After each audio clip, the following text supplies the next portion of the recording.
Go somewhere else. I can't take this nonsense anymore. How are you going to blame the defense? I got the power. Screw Green Bean. Damn it.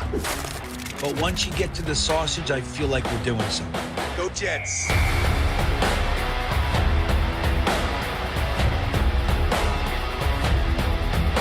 And that's the other part of it, is that people are insanely jealous of this show. This show gets the best of the best, and it does a different way, with positivity. He scores! Ow, my head. No, come on. What would you give up to see a Jets Super Bowl? All of my friends and family. Hit those milk thumbs, boys and girls. Freeze frame. Hold on to your underwear, ladies, and stand by, bitches. It's now time for Talkin' Jets with your hosts, Matt, Ryan, and Green Bean. Welcome to Talkin' Jets. My name is Ryan, and I'll be your pilot tonight. I've got my co-pilots alongside me, Mr. Green Bean to my this way, Mr. Matt O'Leary to my that way. And I think, as Alan says in the chat, it is time to change the intro to our show. Mr. Aaron Rodgers apparently no longer going to be with the New York Jets. We're going to get all into it tonight. I want to hear what you guys have to say in the chat. But boys and girls, thank you so much for being in here. Hit that like button. For every 25 likes we get on this video, we're going to pick a t-shirt, hat, mug, jersey, pillow, qualifier at the end of this stream. So make sure you hit that like button to help support the show. Green Bean, how you doing tonight? You know, with what Alan said, here's the thing. When we get a bigger guest to replace that spot that he did for us, then we'll talk about it. He's still a big guest, right? I'm in a good mood. I'm excited. I got like 12, 13 inches of snow down here in Virginia, and I had, trudged through it, shoveling, and I sat down here to talk Jets with my pals. I'm in high spirits. What about you, O'Leary? How you doing? Yeah, the Super Bowl's over now at this point, and I just wish that, we get to these months here, and I just wish we had something to talk about. We have to come on and try to fill 2 hours here, and these Jets never give us anything good to talk about. So I don't know if we'll fill the 2 hours, but I think we'll do our best tonight. I mean, it's ridiculous. We expected to be talking about the Jets on Super Bowl Sunday back this time last year, and damn it, they held firm, and we got our answer. And we were able to talk about them. And you know what? It's not that bad. It's not that bad. We don't have a quarterback right now, but it's not that bad. I don't think there's any reason to be overly stressed about this. I think regardless whether or not Rodgers was going to be coming back, you'd still be looking for the long-term answer at quarterback anyway. And when I'm looking at this roster, even if we were to reload everything entirely and push some salary cap space into 2026 and 2027, I don't know if this is a roster strong enough to do anything other than break our playoff drought potentially. And to me, if you're going to be the Dolphins and get bounced in the first round, I don't know how much of a victory that honestly is. So ripping the Band-Aid off, moving off Rodgers, and some of the information we heard about how the conversation went down, we'll get into the audio clip from Rossini. But I like what's happening. I like that Aaron Glenn's kind of putting his foot down. I like that this feels like a very Parcellian type move. He comes in and he cuts the biggest guy. He's like, this is my show. Not to mention, Rodgers probably feels halfway decent about it. If he was going to come back here, it would have been just a stat padding kind of season. It was going to be, basically what this season was, just for one additional year. So he gets to play the villain card of, they let me go. And Glenn gets to play the, I showed him, this is my team. So I don't know. I think both sides ultimately win, and it's kind of the fans that might feel a little left out to dry. But I'm not super shook up about it. Matt, what are your thoughts now that we've had a little bit of time to digest this? Yeah, I feel like I am in the minority because I read the news and I was kind of like, oh, okay.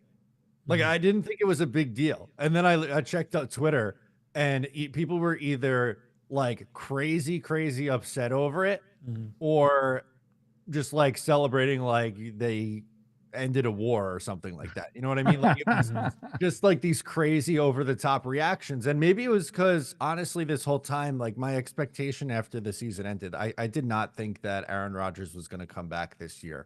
I thought, there was a greater chance that he wouldn't come back.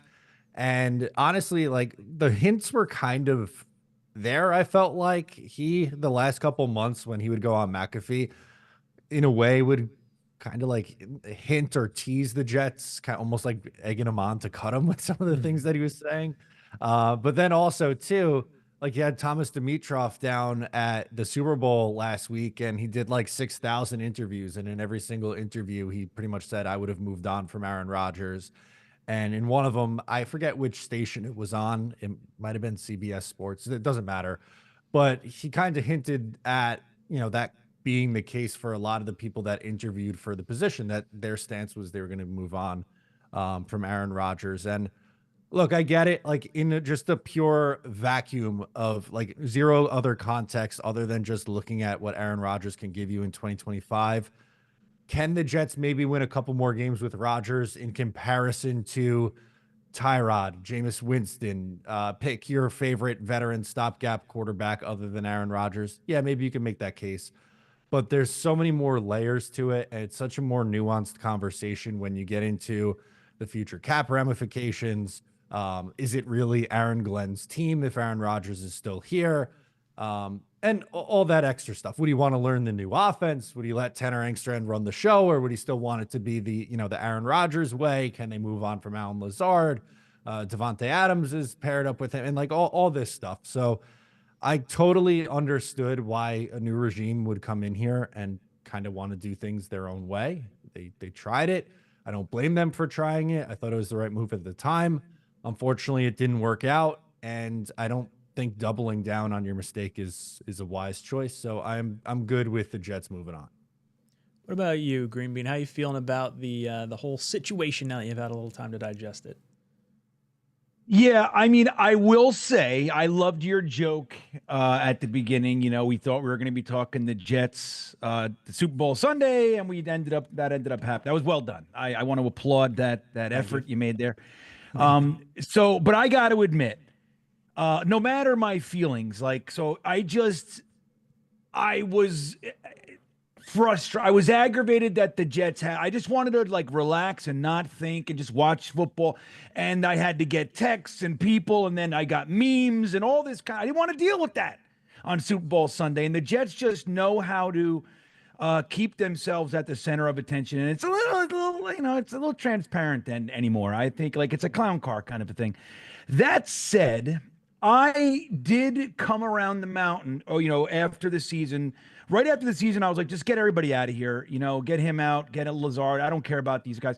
I did start to settle into the idea that, this whole group having a second season together could be good. Like, I know you guys said, what are you going to win a couple more games? I saw it a little bit differently than that. I saw it as, maybe they shook off a lot of the rust. The offensive line played together now. We got rid of Old Man Smith, and we got Fashanu in there and all that kind of stuff.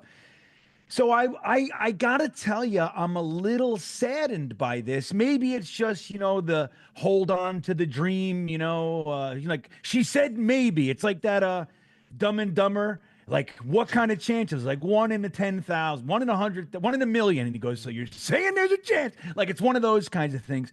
But I think you made a good point too, that in order for this to be Aaron Glenn's team and for Taylor Engstrand to have any semblance of a chance at like kind of capturing the hearts and minds of this offense, Aaron Rodgers likely can't be here, and it's just one of those things. Like if you're gonna grow, like growing is tough. Growing, there's pain involved with it. And, the path of least resistance a lot of the time just isn't it, and look, we're all hoping Aaron Glenn comes in here. One of the things that a lot of us liked about him is where he came from, right? He's got that Parcellian background, and what we've lacked so poorly, so much, I should say, under the Saleh regime is that accountability. Like nobody got held to account except Denzel Mims, Tony Adams, and Malachi Corley in 4 years. Like that's really the only 3 guys that got held to the fire, so to speak. So I think, him coming in, they had a conversation. I think they're making more to do about the mandatory, like A-Rod was here. Like he had those 2 days. That wasn't an issue. The McAfee thing, I do think is an issue. It's like, he's constantly out there. And I think a team, especially a new regime wanting to come in, You don't need that leader of your team out there talking shit every single week. So I get it. You know, I'm saddened by it, but I still think the team's got a lot of potential. There's a lot of talent here. We'll see what happens with some other guys, but I gotta say, I'm sad, but I get it. Yeah, you hit on a key point, not really being able to move on. Like, how much does that culture honestly change when it's one guy and 52 other players versus 53 guys moving in one cohesive unit? It just felt like there was always going to be some sort of like wet blanket. And like, I don't know how much I want a young quarterback, as good as Rodgers is. I don't know how much I want him being like the guy to show him how to act as an NFL pro. Definitely gave me the heebie-jeebies. There were press conferences after games. It just felt like, you know, you could read it as he's holding players and coaches to account, but he's also throwing dudes under the bus. Like, there's different ways to handle it, and I didn't love it all the time. Matt, you had mentioned, you know, could we possibly win more games with Rodgers? I'm not necessarily sure we would. I mean, I think if things broke the right way, we would have had a much better record than 5 wins. But I think going into next year, I have some faith that Tyrod Taylor or whoever our quarterback is could wind up winning more games than 5 games. Like, I bet if we poll this chat, I would bet most people would probably think, like, I think we're going to win more than 5 this year. Do you kind of feel the same way? Oh, I totally agree with you. That was more so a comment because I got some pushback in the comments in videos that I made, and I saw online people just going like, oh, the Jets are punting next year and that they're tanking for next year. And I didn't get that because they're coming off a 5-win season with this guy as their quarterback, and he's going to turn 42 in December. Like, that's where it wasn't adding up to me. And then I had, you know, I saw other people saying like, there goes any Super Bowl chance you had. And I know that's like the few and far between, like super optimists, but I don't get where you come from. Like, the Jets with Aaron Rodgers next year, maybe they win 10 games, but without Aaron Rodgers, they're going to win 4. Or like, is Aaron Rodgers really a 6-game swing at this point in his career? That's what I don't buy. If you told me maybe best case scenario next year with Rodgers, they win 9 games, and without him, they are a 7-win team. Okay, maybe you could sell me on that one, but like, I don't view Rodgers being here versus not being here being a 6-game swing in what I'm going to predict their record to be.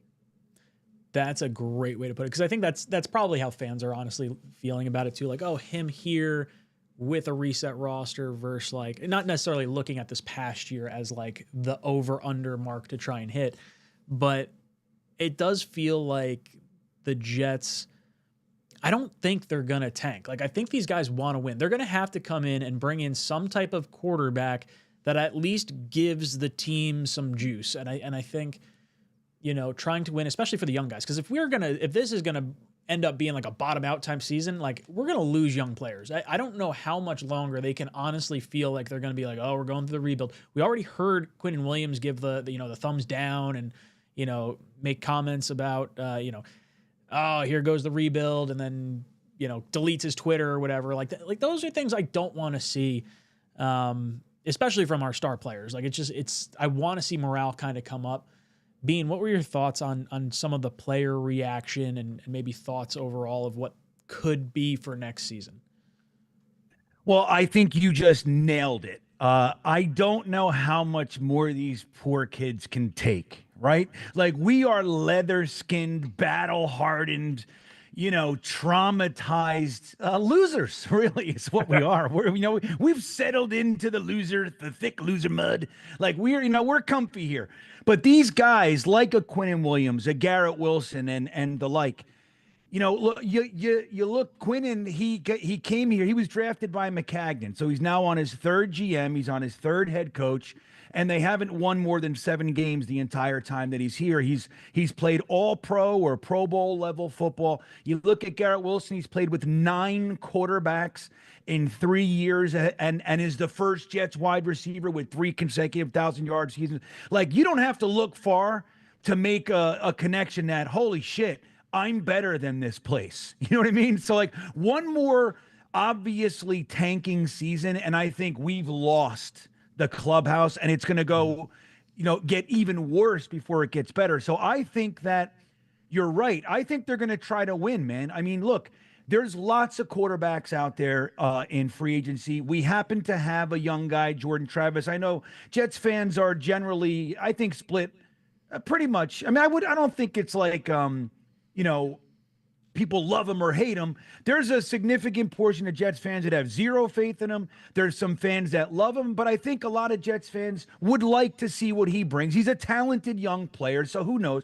Tyrod Taylor can win some games, but I don't think that's what we're going into the season with. Either they make a big move, or draft one of these quarterbacks, maybe a Milroe in the second, or, maybe they trade up, who knows? But if not, there's like 25 free agent quarterbacks that are worth a shit. You know what I mean? They're not, maybe, obviously some are better than others. You got Sam up top, who's not coming here, guys. Let it go. In my opinion, I would be blown away if Sam Darnold comes back to this. You don't think we could trade Aaron Rodgers to the Vikings on Sam Darnold on a franchise tag? Come on. You think so? That's not happening. No, he's going to the Rams. Stafford's going to the Giants. That's what's going to happen. Yeah. So I don't know. I think but there's a lot of guys you can win some games with that'll give you look, you see the Kirk Cousins thing right now. I'm not the biggest Kirk Cousins guy. I don't downplay how good he's been, in the NFL, but I'm not in love with him, but he's the Russell Wilson of this year, right? So last year we all applauded the Steelers for taking a swing. They have Justin Fields and they took a swing on Russell Wilson, because he's already getting paid from Denver, and they paid him $1.9 million or whatever it was. The idea that you can get Kirk Cousins for $2 million and essentially get the same type of old man play, it makes a bunch of sense for a team like this. He's a good quarterback. If it settles down, there's no drama. Our offensive line is good. You add a couple wide receivers, like maybe you get Tet at seventh overall. And now you're talking about being able to win some games.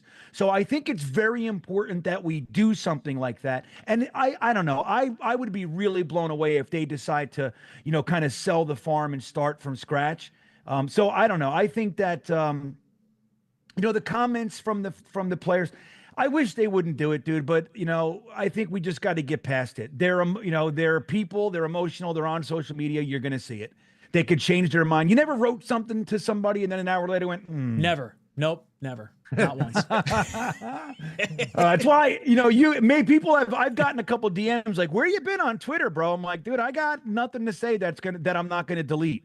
You know what I mean? So I'm just start taking a breath. You're like, backspace.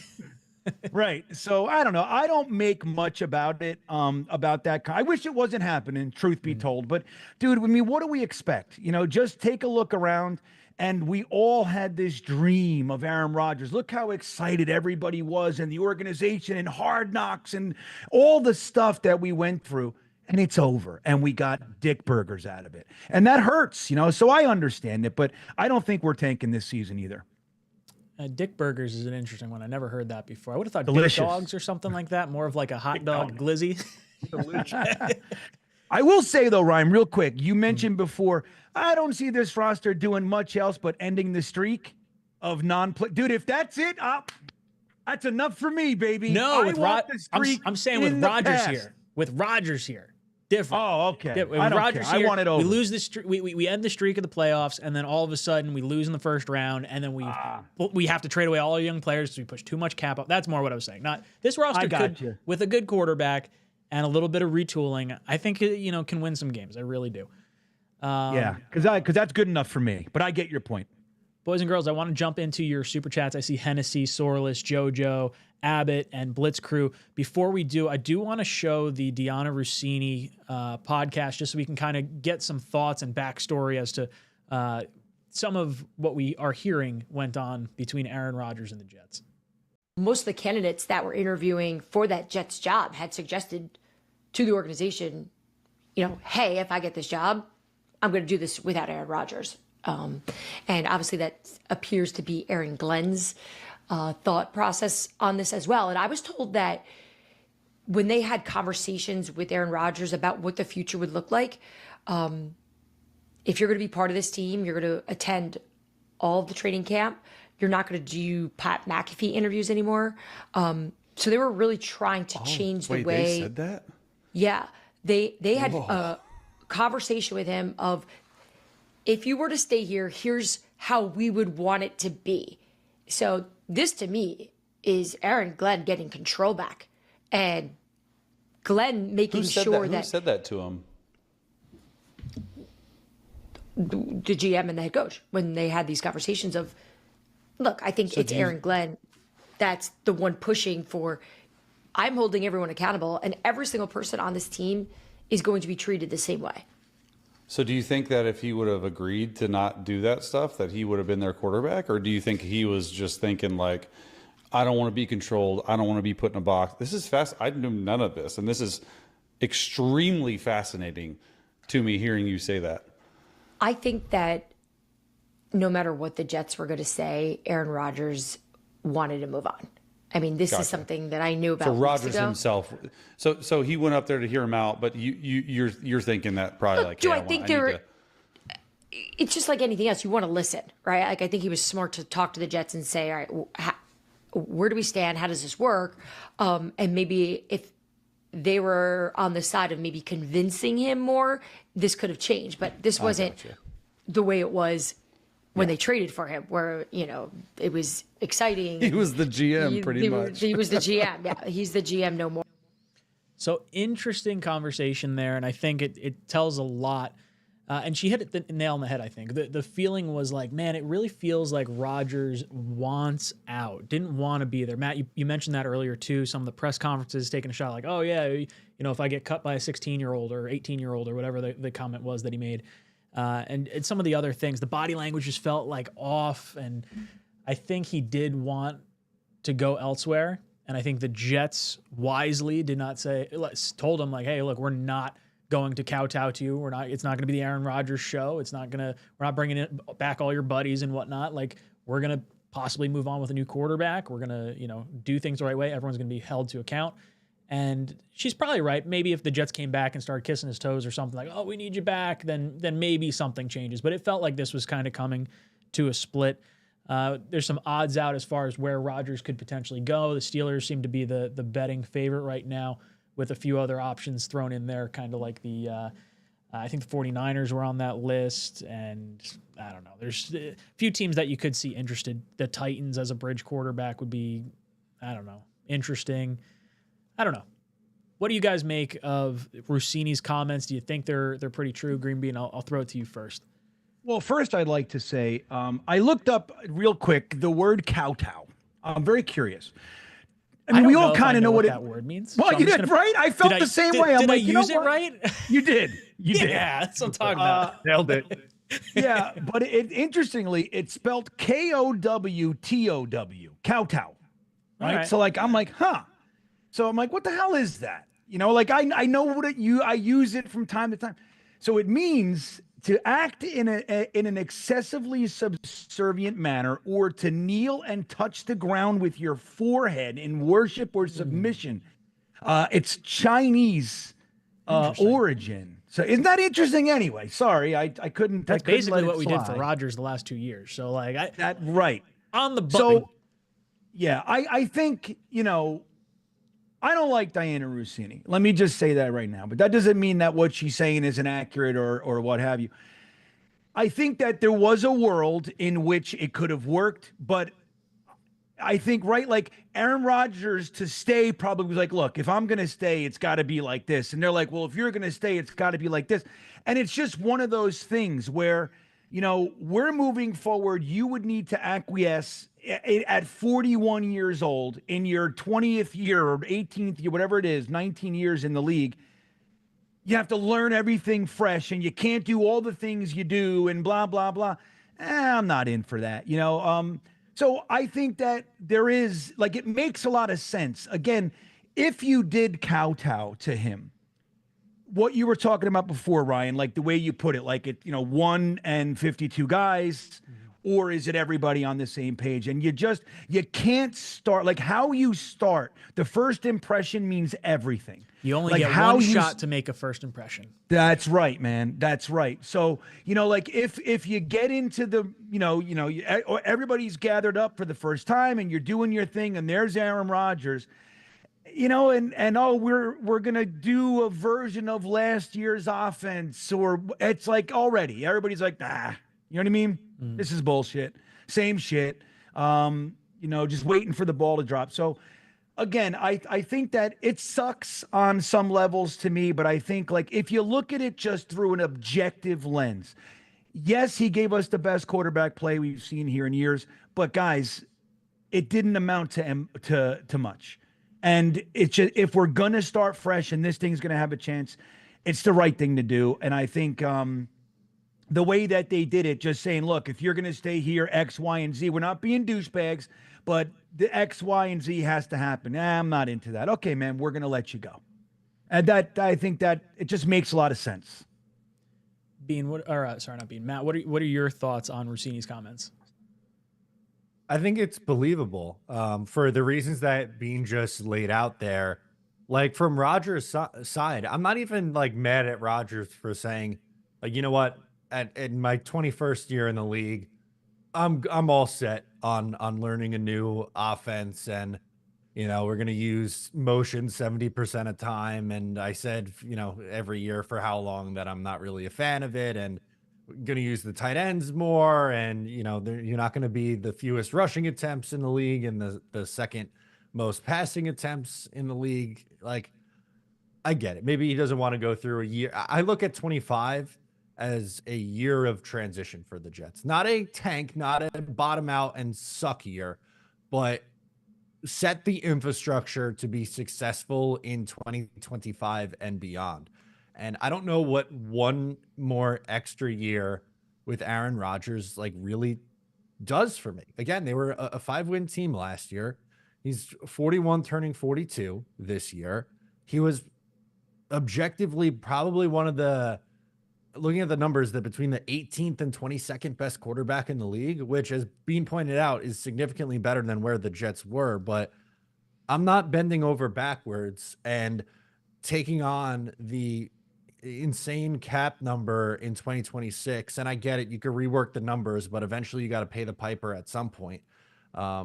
So I don't really, again, I don't feel very strongly on this one. They decided to move on. Both sides felt like it was time, and that's it. Like, I don't think it's something that we should get crazy upset over. And I do think it was funny you pointed out the odds on the next team, because a Steelers safety, Deshaun Elliott, had some words on him potentially going to the Steelers. You want to hear what he said? I would love it. Quote in an Instagram comment: "Leave his ass at the retirement home." Now, that's a little harsh. That's a little harsh.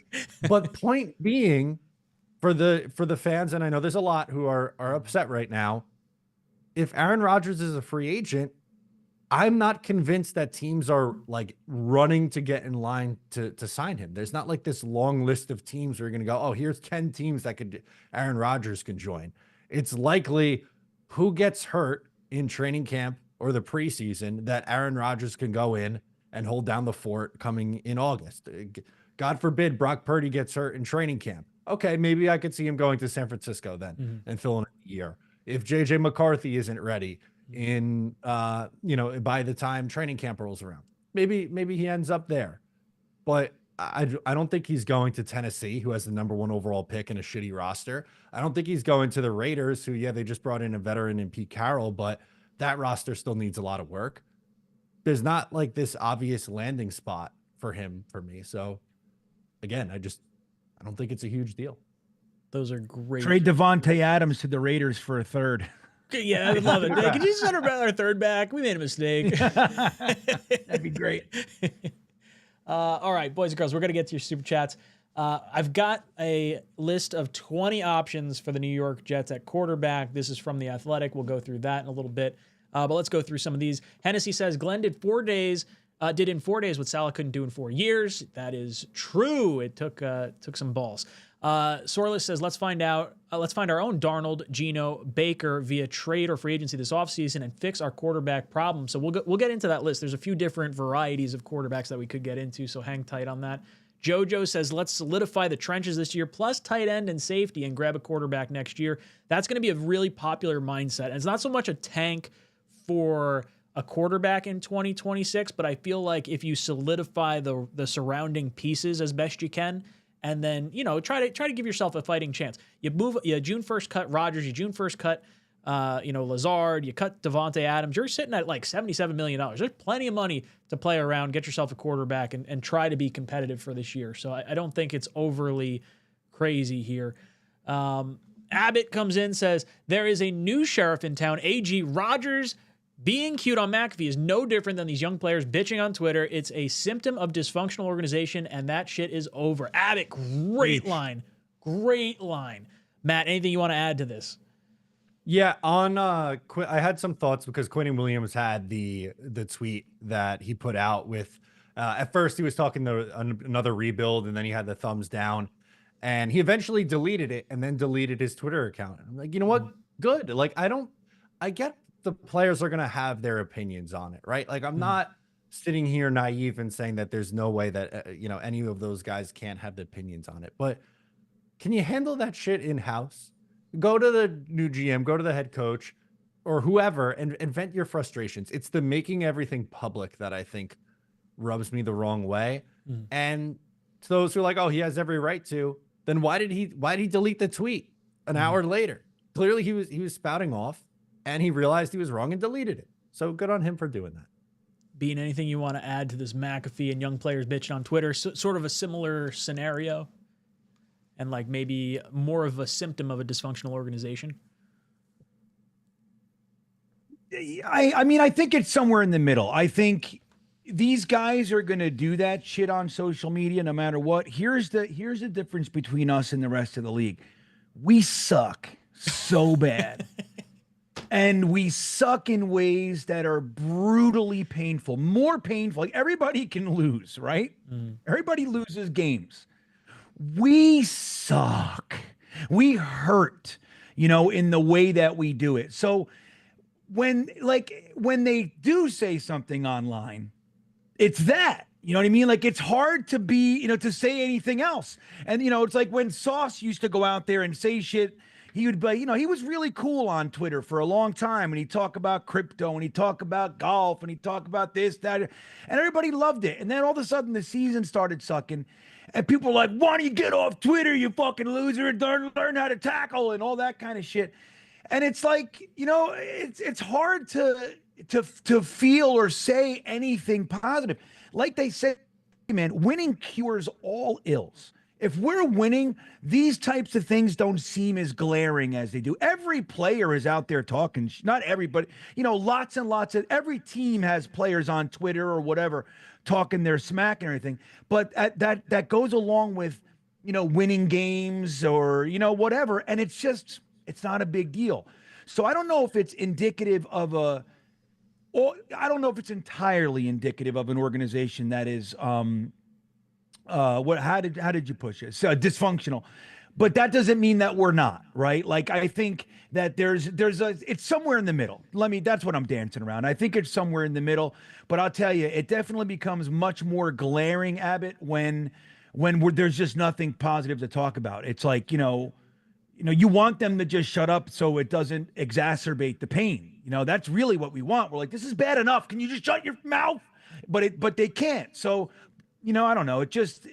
All we got to do is win some games, and these things aren't as bad as they are. Jesus Christmas. I said a lot of words to say, that's really what I said. We're all feeling the same way. It's all right.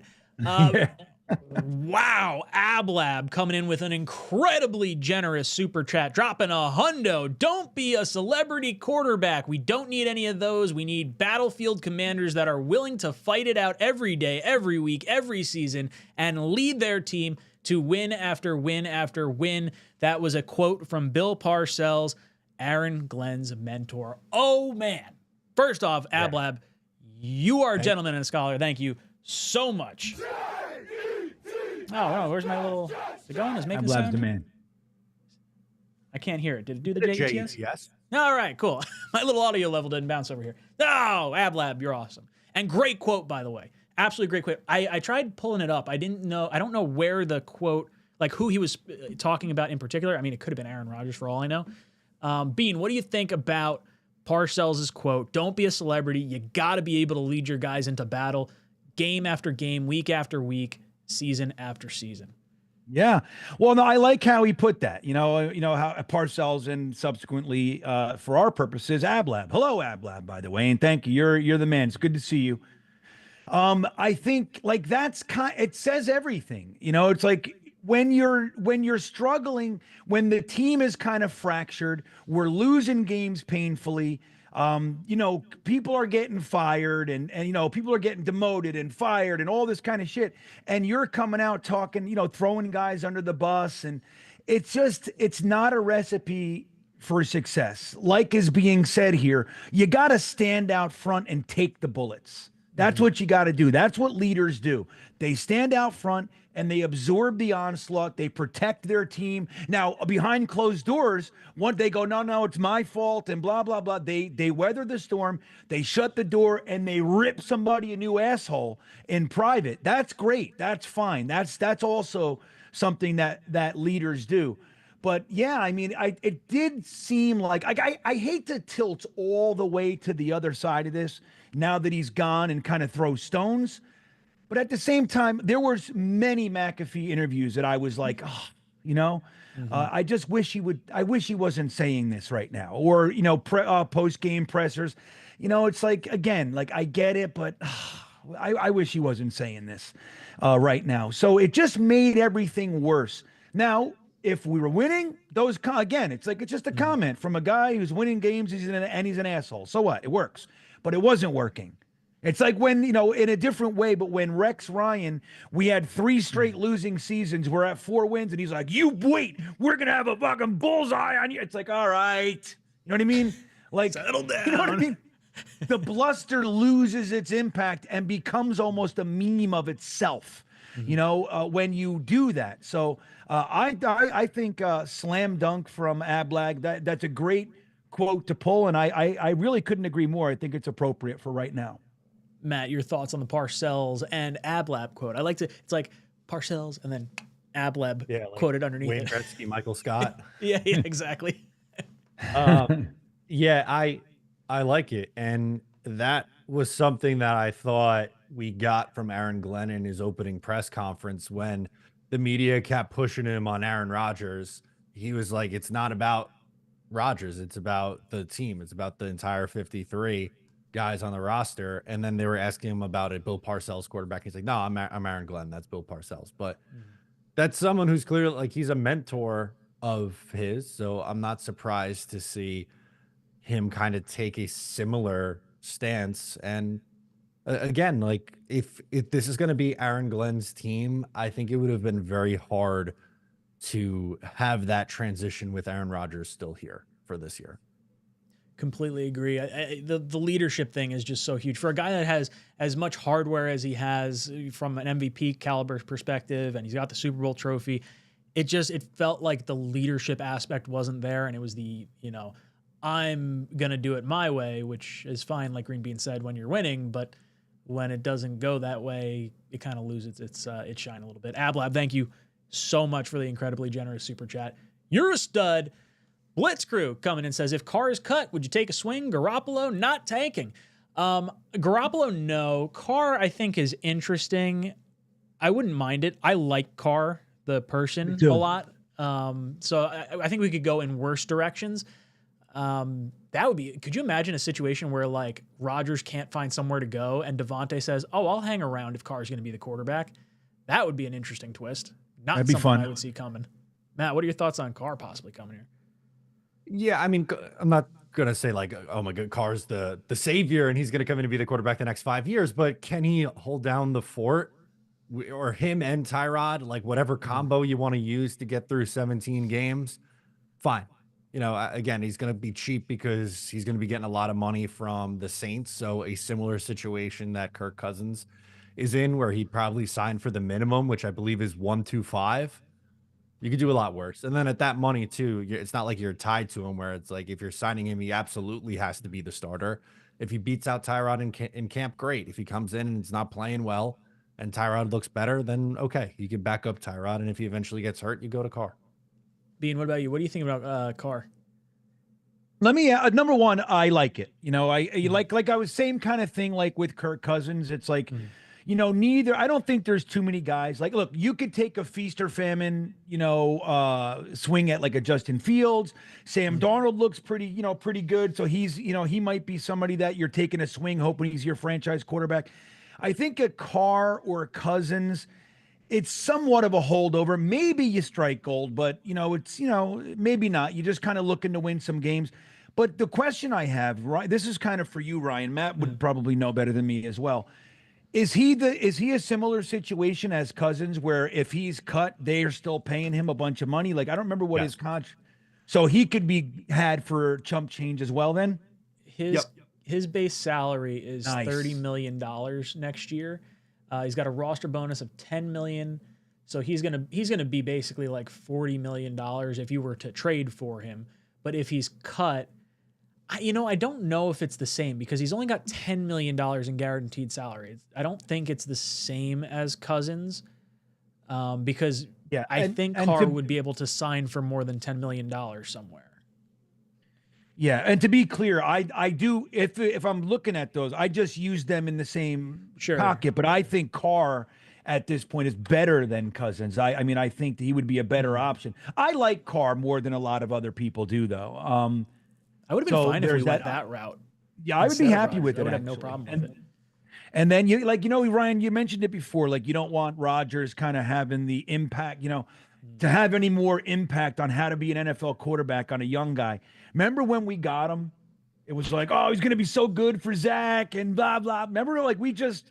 I think they were. I think they were good together. I think the honeymoon period was great. It just it was so short because of the Achilles. Like, if the Achilles doesn't happen, it might be a different situation. I I'm think just Zach saying, look at how far gets we've traded. come.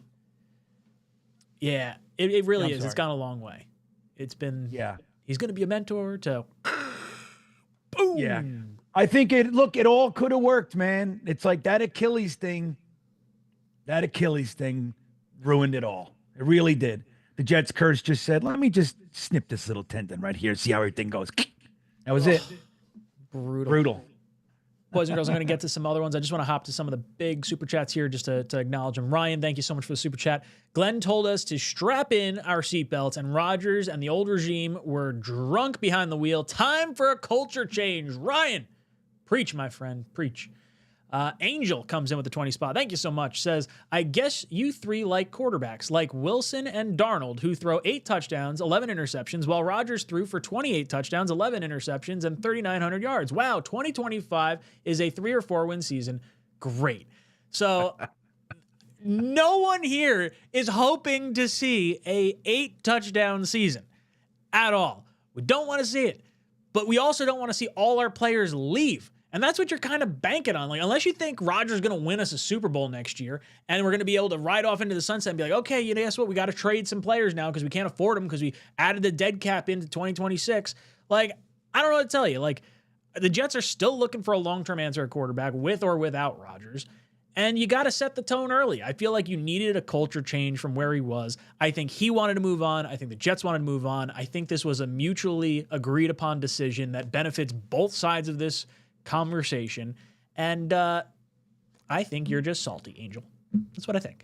Yeah, and if I may, like, I get the point, right? But like, we're not talking about like, and look, you guys know I'm rooting against Sam. Although that not laughing at the Jets joke, yeah, that was good. That landed on me. I'll be straight up. I was like, I understand. Did one of those. But we're not talking about 8 touchdowns, Zach Wilson, or 11 touchdowns, Sam. He threw for 35 touchdowns and 12 interceptions last year and had 4,300 yards. So it's a different guy that we're talking about. I'm with you, Angel. I want you to know, and that's kind of what I was talking about before. Like, it sucks to finally get a guy that, he's inches away from 4,000 yards, something we haven't done since there were 14 games in a season and a man named Joe Namath was our quarterback.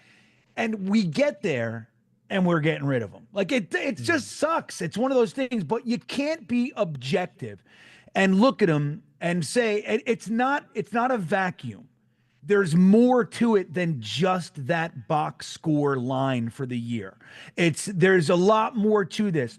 There's a new offensive coordinator. Like, if you were going to do that, there's an argument to say, dude, then run it back with that whole staff again. You know what I mean? Like, why change he's going to be 42 years old next year. Like, there's just, again, there's a lot to this. You have a new regime. You got to look at it objectively. It sucks. I'm right there with you. But you can't look at Sam Darnold as the guy who was here with Adam Gase, and Todd Bowles and right, was he? Yeah, he was Todd Bowles, Adam Gase. You can't look at that version of him and think that that's who we're getting if we did go that route. You're getting a guy who threw 35 touchdowns last year and 4,300 yards with just 12 interceptions. So it's a different story. And I don't know if you were touching on it right there with the NFL honors where they made this stab at the Jets and Sam stonewalled. Like, I was like, yep, that's our guy. I like him.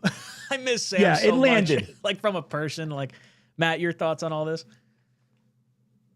If the Jets are a 3-win team next year because Aaron Rodgers isn't here, like, how many games do you think Aaron Rodgers is winning you? Would be my question. I would be curious to see what Angel's take is. And if it's something like 10 wins, I would say that you're crazy, because I don't think there's a world where Aaron Rodgers at 42 years old is a 7-win difference than a Tyrod Taylor, a Justin Fields, a Derek Carr. Again, we ran through a million different guys who could be quarterbacking this team next year. No one's saying that we want to sign up for a 7-touchdown season. There's significantly more context that is conveniently being left out of this conversation. The 28 touchdowns and 3,900 yards was good. They were both top 10 in the league in that.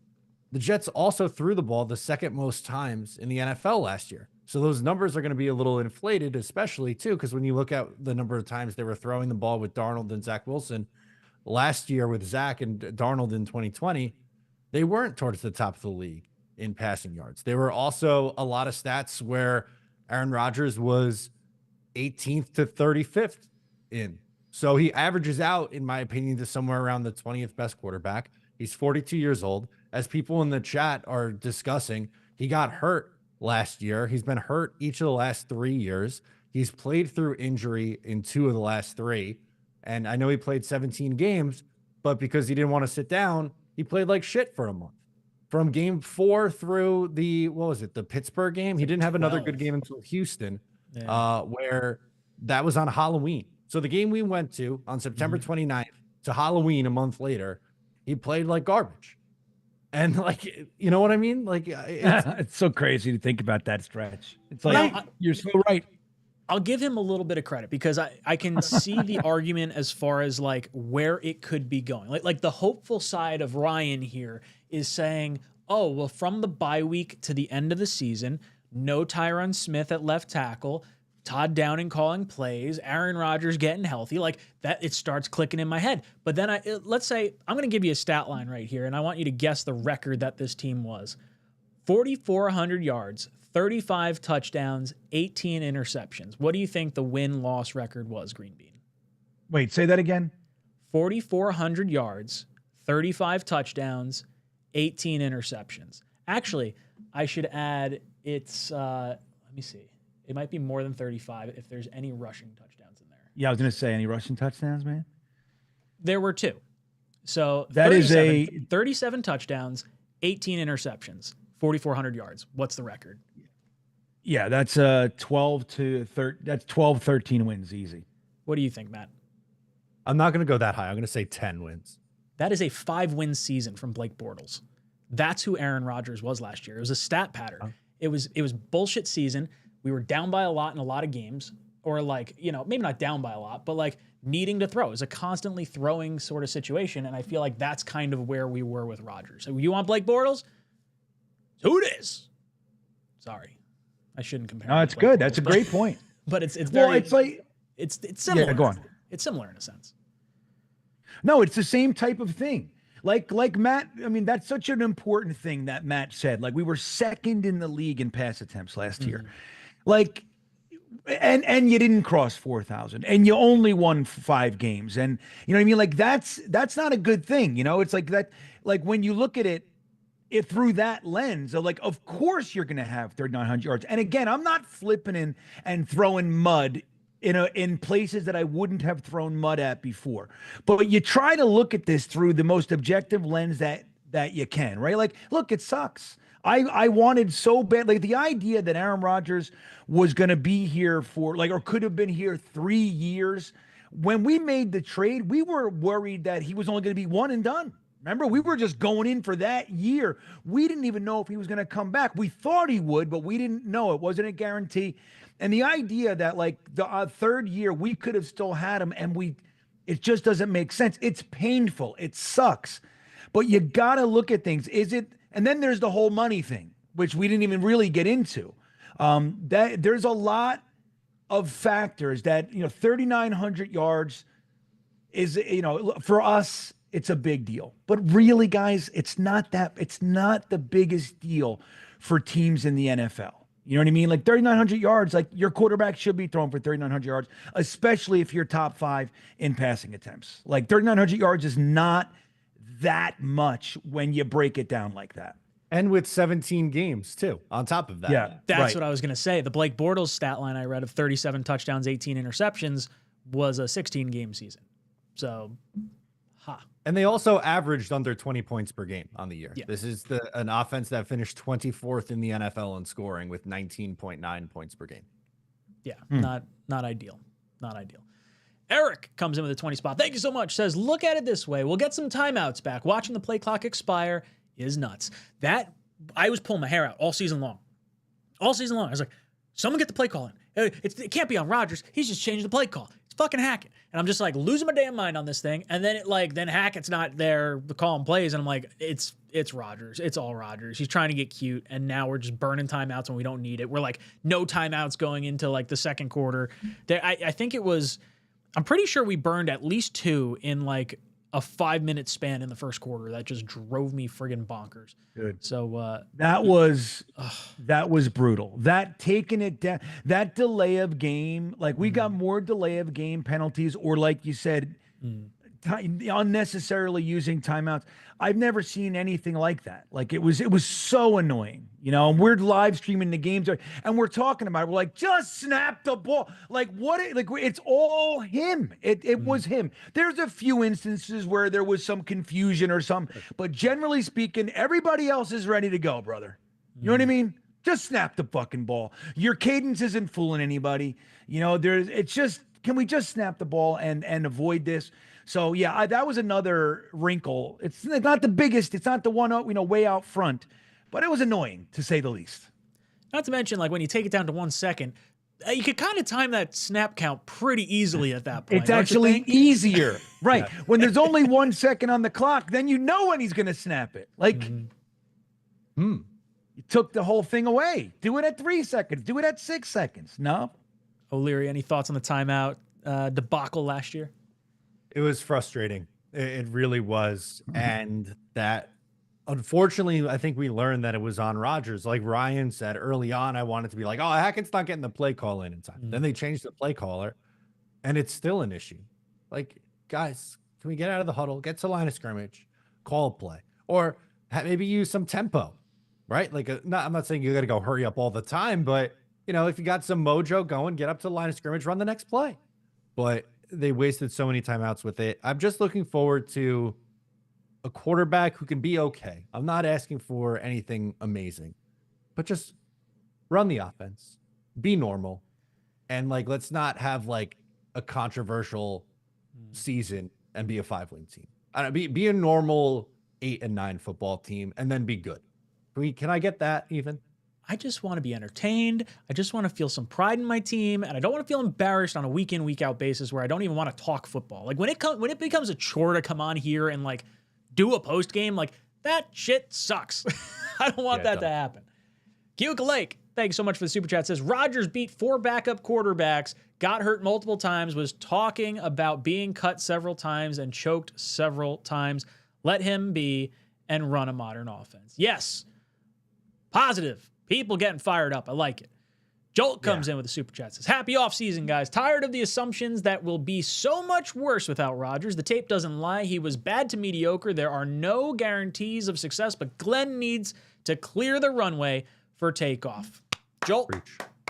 Yes. 100%. 100%. Yeah.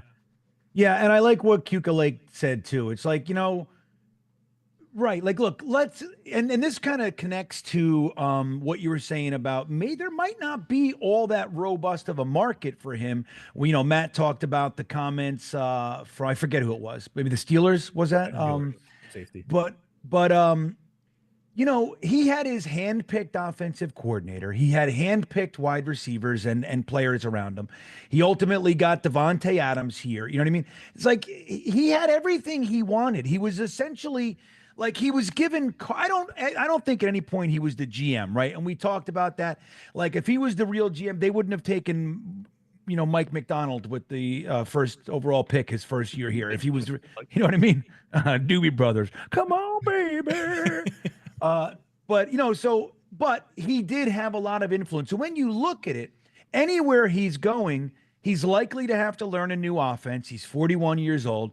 He's going to bring with him a lot of bullshit. He's going to want to do McAfee, they're going to look at that too. Like, does he bring me enough? Why am I bringing him in here? Do I have enough here that this guy is just the final piece, that it's going to happen?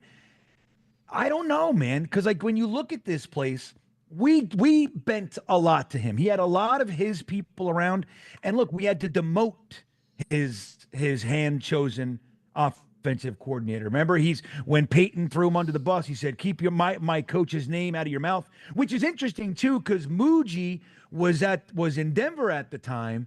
Probably didn't like that. He probably took some delight in saying, "Hey, Aaron Rodgers, how you doing, buddy? Get the fuck out of my house."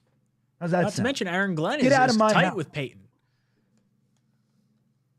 I'm telling you, there's a little more to this, guys.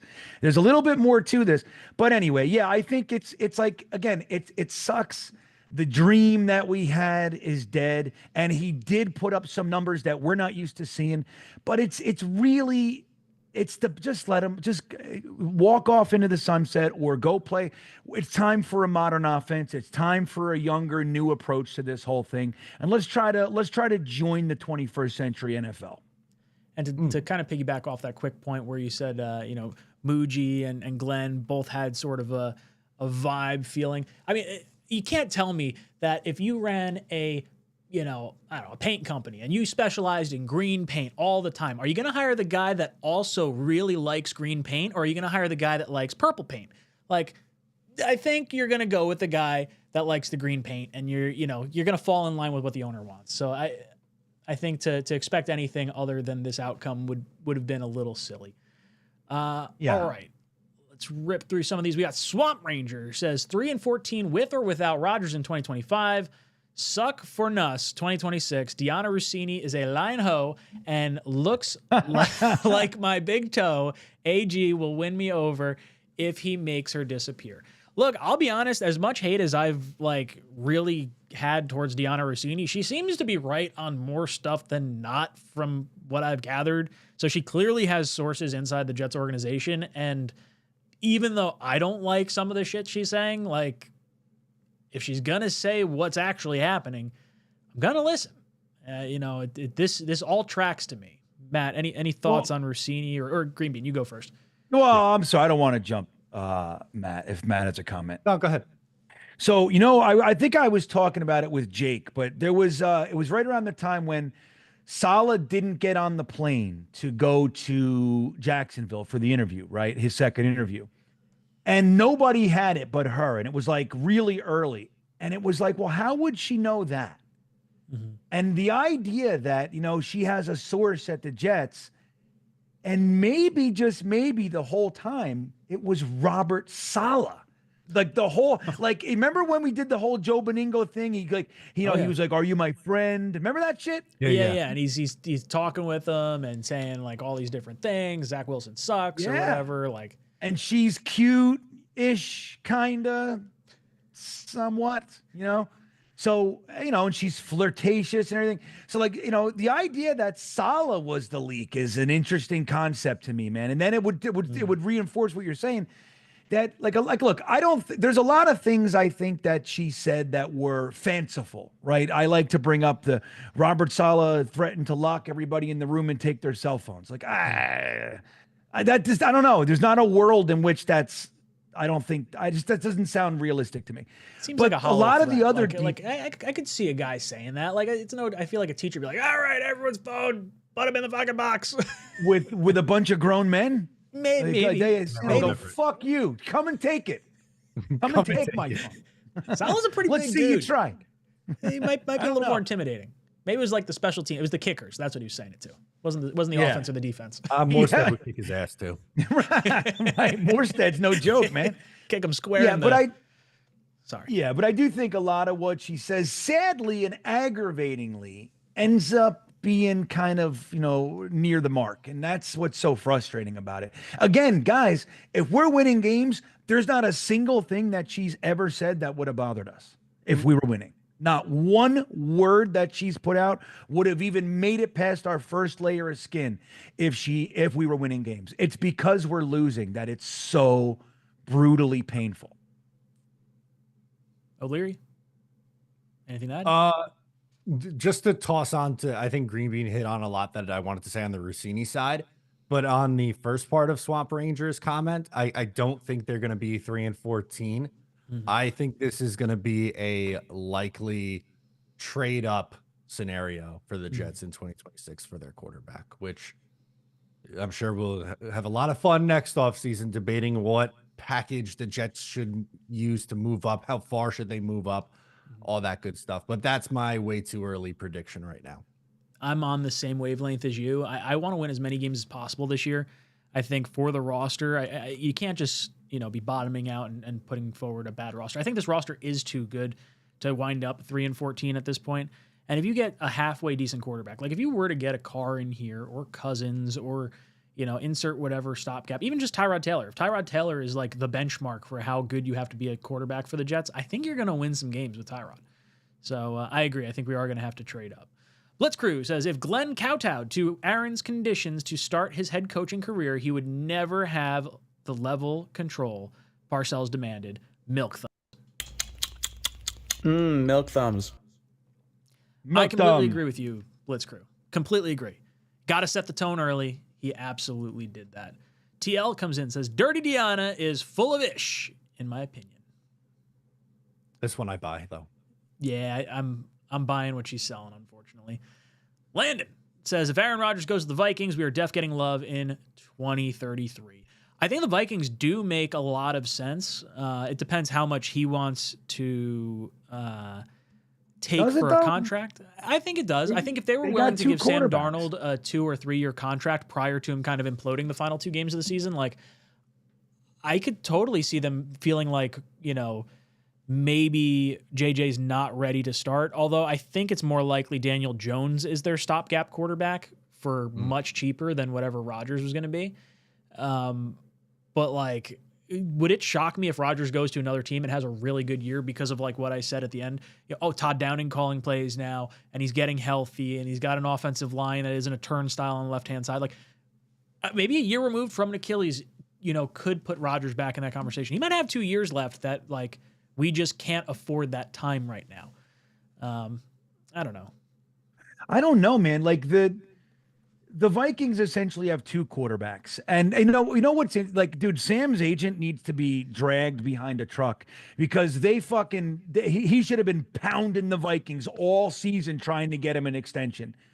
Because they would have did it I think so, unless they just kind of shut it down. But this season was the year to lock him in for big money. And like you said, it kind of got diluted a bit at the end of the season, But like, I think he's done more than enough that they would want, I'm sure the team itself too would want him back.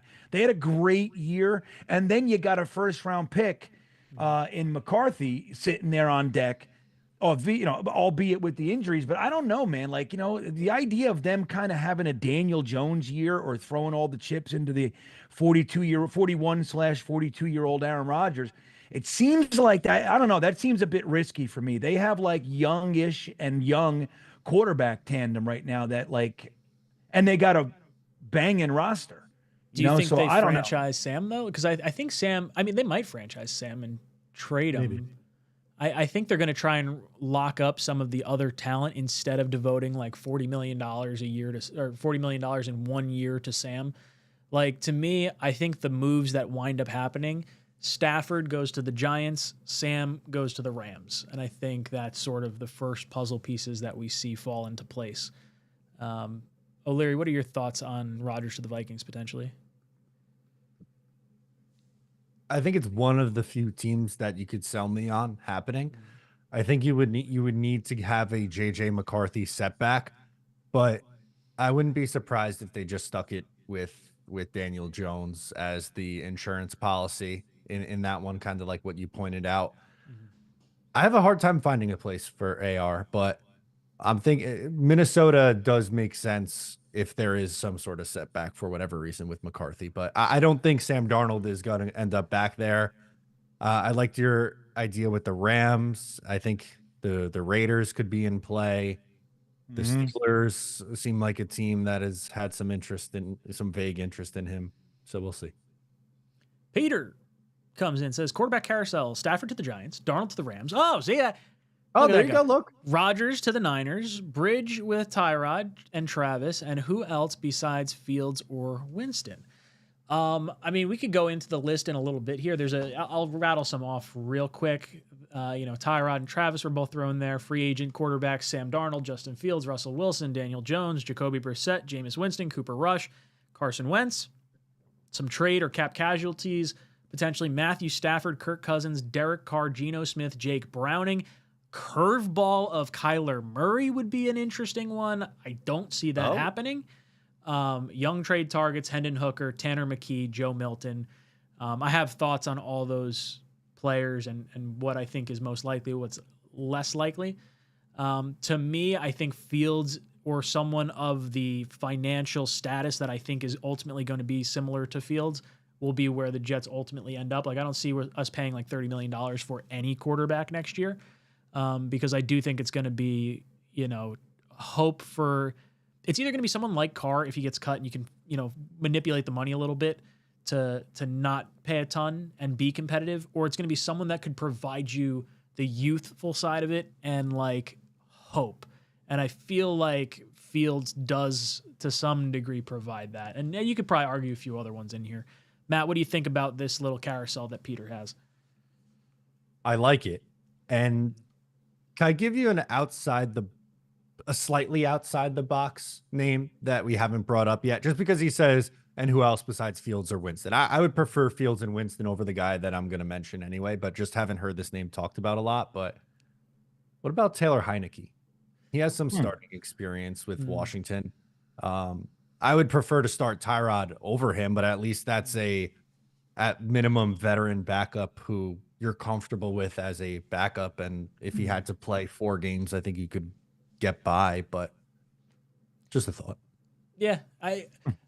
We were having this conversation last night, Dom and I, and we were trying to figure out, not Heineke per se, but like, is there like someone in the draft in like the mid rounds that you'd feel comfortable with, or even like some of these trade options, like, oh, would you give up a 4th round pick for XYZ quarterback? Like, I don't know if I would, like, the quarterback situation is going to be very interesting. Heineke's, he's a free agent, I guess. Is that what it is? Heineke, yes. Yeah. That'd be an interesting swing. I can't see him being crazy expensive. Was he in Denver this past year? No, he was with the Chargers on I think he was making like $1 million and change, something like that. Okay. I'd be open to it. I would say again, not my number one choice, and just wanted to throw another name out there that we haven't talked about yet. Sure. That's an interesting one. Bean, what do you think about Heineke?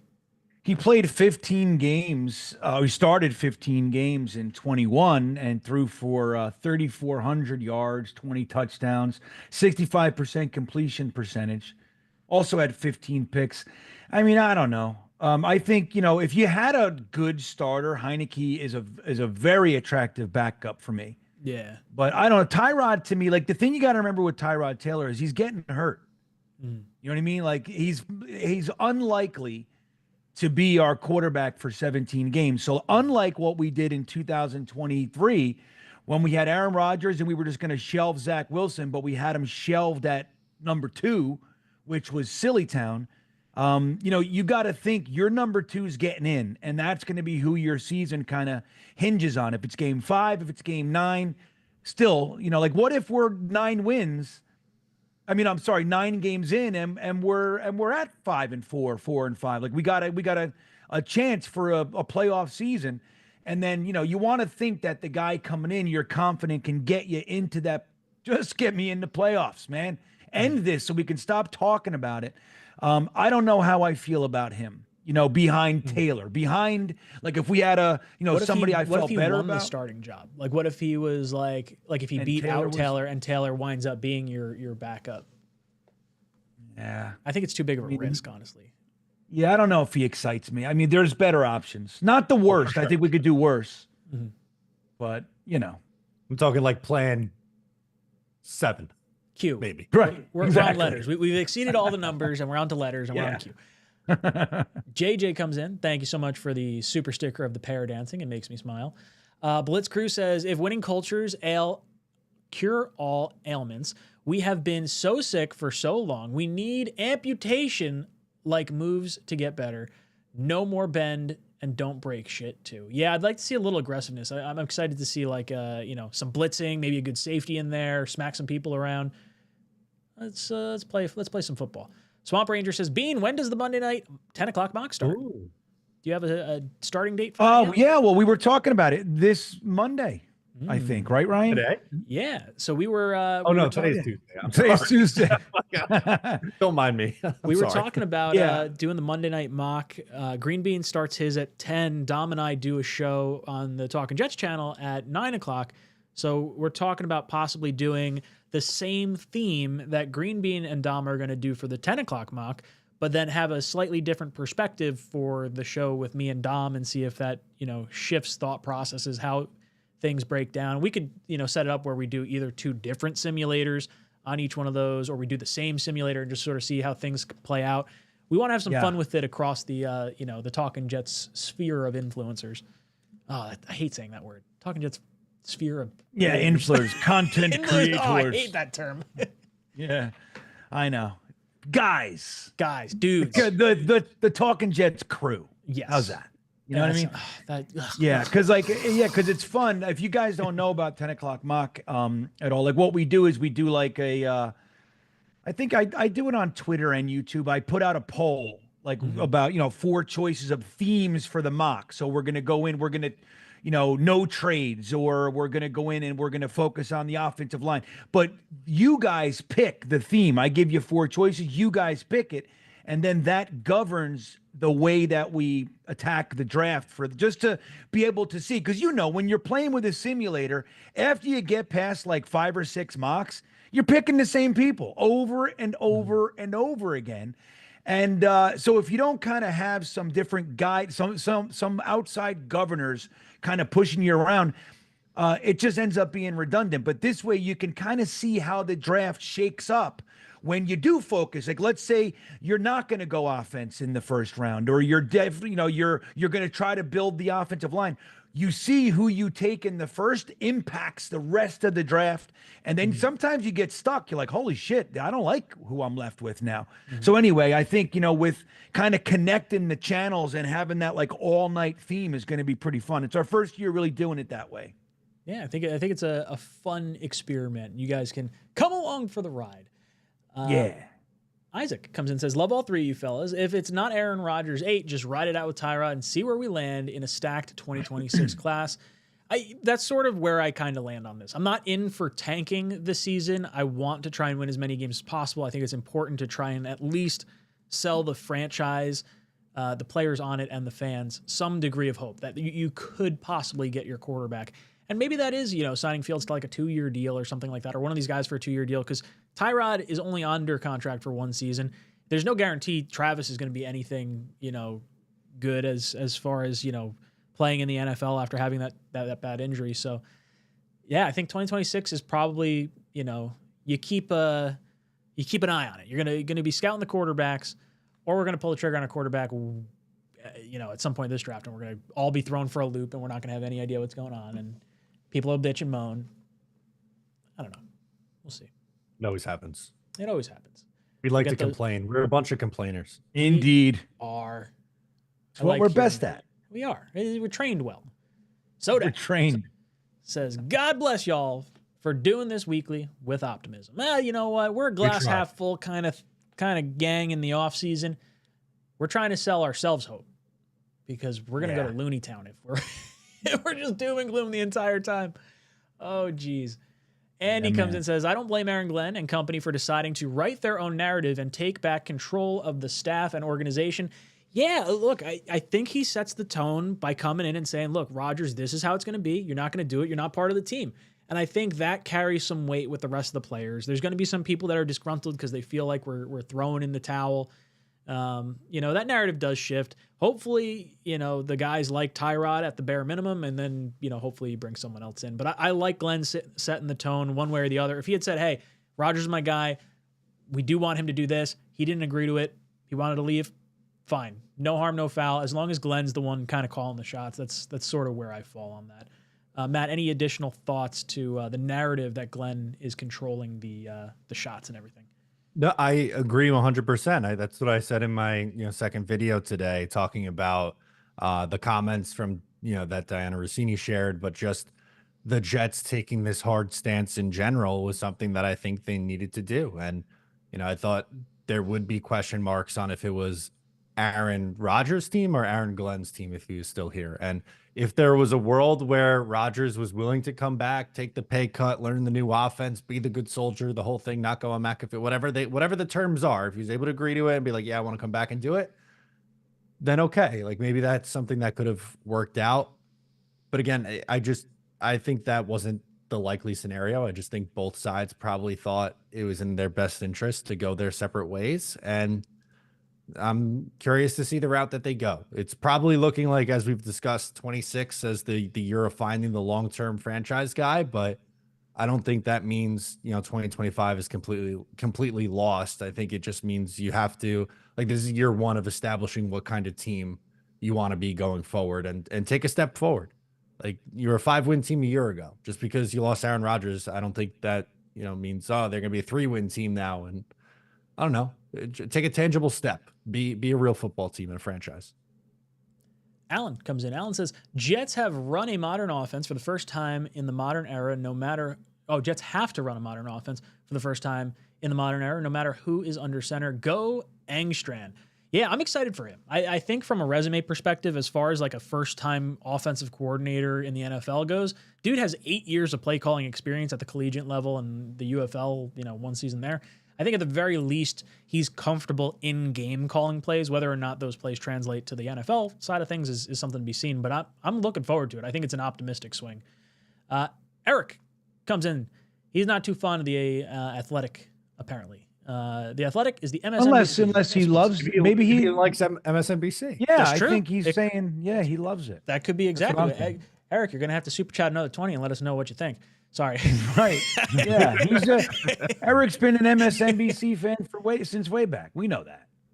𝐼CONIC comes in, says, do you think the Jets could make a trade like the Rams and the Lions did with their quarterbacks years ago?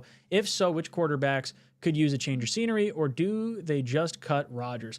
I think the popular one that people might discuss, it came up yesterday on our show, was in the event that the 49ers wanted to move on from Purdy and you swapped Rodgers for Purdy or something like that.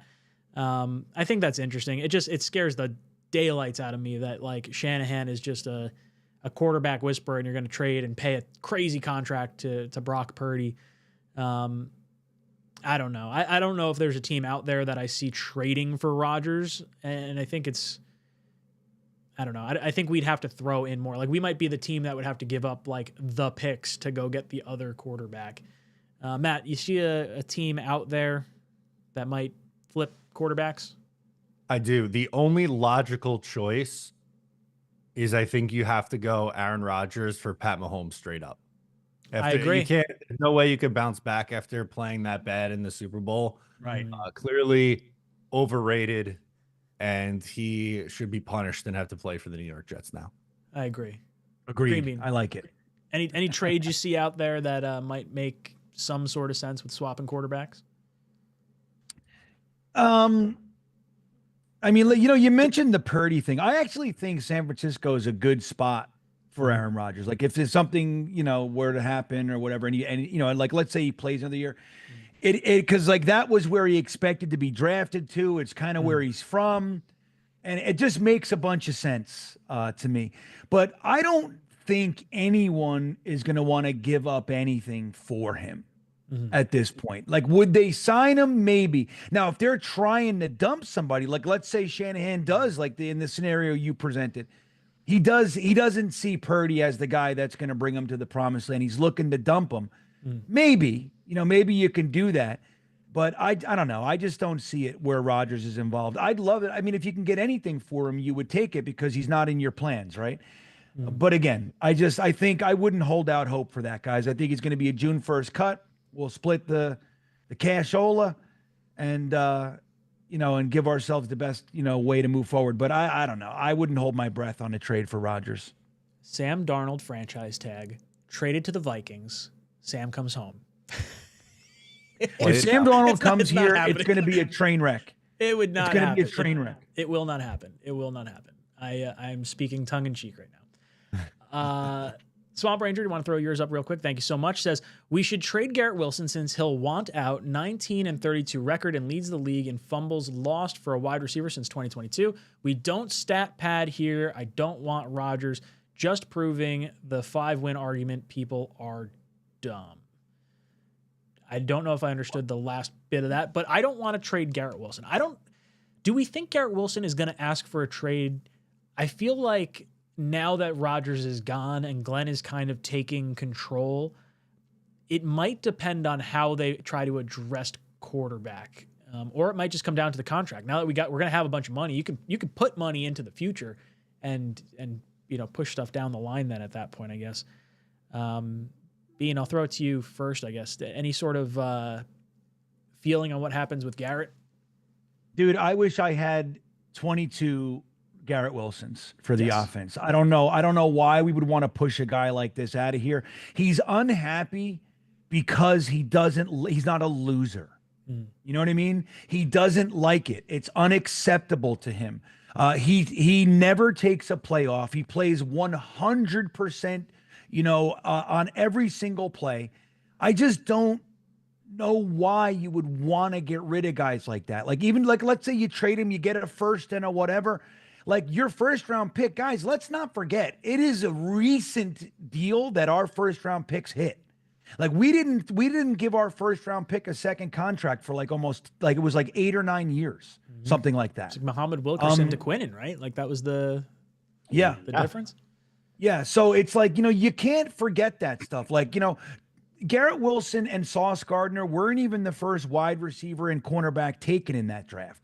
So like people can miss on things, like the guy that you get, look at Zach at number 2. He's the 3rd string quarterback in Denver this whole year, So you just, you have a stud. He's had 9 quarterbacks in 3 seasons, and he's the first Jets wide receiver to have 3 consecutive 1,000-yard seasons to start his career.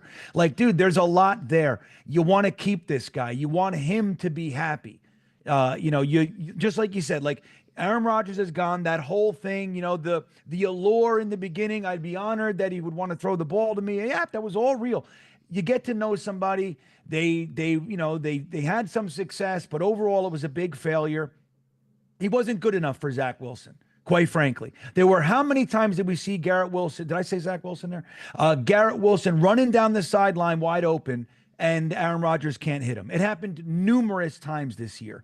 So I just don't want to hear it I just disagree with Swamp Ranger. Now, if he's going to stomp his feet and hold out and all that kind of shit, I would still just say, dude, I got you for 3 more years if I want to. Just sit down and shut up and just play. But what I'd rather them do is, like you just mentioned, Ryan, sit down with him. Have Aaron Glenn sit down with the guy and say, look, dude, I get it. It's hard to lose. We're changing it. Everybody's going to be held accountable. If everybody doesn't put out the effort you put into this game, they're going to know about it. It's not good enough. You're the face of the franchise. We want you here. How's this 4-year extension look? Love it. That's what they should do with him. 100%. Matt, any thoughts to add on there? 4 for 120. It gets signed in a month. In sometime in March, we will hear that Garrett Wilson signs a contract extension. I've said this for a while. I think it is significantly more likely that he signs an extension this offseason than he gets traded. And to echo everything that Green Bean said, I want all 53 guys on my roster to have the mentality that Garrett Wilson has. We should be so lucky that the Jets found a guy like Garrett Wilson in the first round, 10th overall, and he's produced in shitty situation after shitty situation.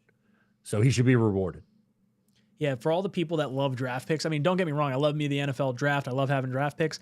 But, like, you're hoping to draft someone like Garrett Wilson. And if the first-round hit percentage is maybe 50%, like, Garrett Wilson was Offensive Rookie of the Year. That is a home run selection. If you think you're getting someone half as good as him, I got news for you. You probably are not from a statistical standpoint. Garrett Wilson should be here long-term. And I like what both you guys are saying here. Sam comes in and says, time to move on. Sick of talking about A-Rod. Make Tyrod the starting quarterback. Look for a backup that can start. Yeah, I think that's where the fan base is. Like, we're clearly moving on from Rodgers. Tyrod is going to be penciled in initially as, like, the starter because he's the veteran. He's played where Travis has not played. And then the Jets should be going out to bring in a veteran backup or a veteran competition. I don't even want to say backup. A veteran quarterback competition, and just let all 3 guys compete for it. If Jordan Travis is the dude that wins it out, perfect. That's great news. We would love to see that. If it's Tyrod and the other guys can't beat him out, I'm kind of okay with that because at some point we're going to see the other guys, like Green Bean mentioned earlier, because Tyrod probably cannot stay healthy for an entire season. So, Sam, I think we're on the same page. Jake drops in. What's up, Jake? He's got a poem for us. He says, here's a Jets poem. Green and white, yet filled with blues. Hopes rise fast, but always lose. Every year, the same old song. This is it. Then it all goes wrong. Yeah, that's pretty spot classic. A modern day Walt Whitman. That was brilliant. Brilliant. Yankee comes in and says, bring me Hooker. Hooker's in New York, says Yankee. Glenn and Engstrand know him. Why not? F it, go Jets. If Glenn and Engstrand want to bring in Hendon Hooker from Detroit because they've worked with him and they think, okay, this guy could at least potentially be, a quarterback here. Well, even honestly, if it's a backup, because Tyrod's not going to be here. Like, he got 2 more years on Hooker's contract. If there's a situation where they have some sort of belief in him, they would be the ones to know it. If they don't trade for him and like he is available, then that also speaks volumes. So Hooker's in New York does sound pretty funny to me. So I would love to read that on the back of the post. Bean, what do you think about Hooker? Hookers in New York, it doesn't make sense to me. Does it? Not at all? Doesn't make sense. Hookers? Bad joke. Possessive. Yeah. Yeah, I was Hookers weak. in New York. Not plural. Yeah, Hooker. Hendon Hooker. Hookers. He's come to New York. Yeah, sure. I mean, I don't know. I got to be honest. I'm probably more bullish on my boy Jordan Travis than a lot of others. I have no idea what this staff thinks of him. They could have, in their evaluation in the draft, they could have not liked him at all for all we know, so we don't know. But I'm really hoping that we get to see him this year. Because, he's a very talented guy. He's dual threat. And I would just like to see one of those, somebody that can bring that type of potential to the Jets. I'd like to see that, so I'm not looking to so much push him off. The Tyrod Taylor thing to me, I got to just tell you guys, it lacks everything to me. I think he'd be okay for a few games, but I don't know. I'm just really hoping that's not who we're watching next year. It's reminiscent of the Josh McCown year. It's like, all right, we'll have some moments, but you know what this is. And I don't want to do it.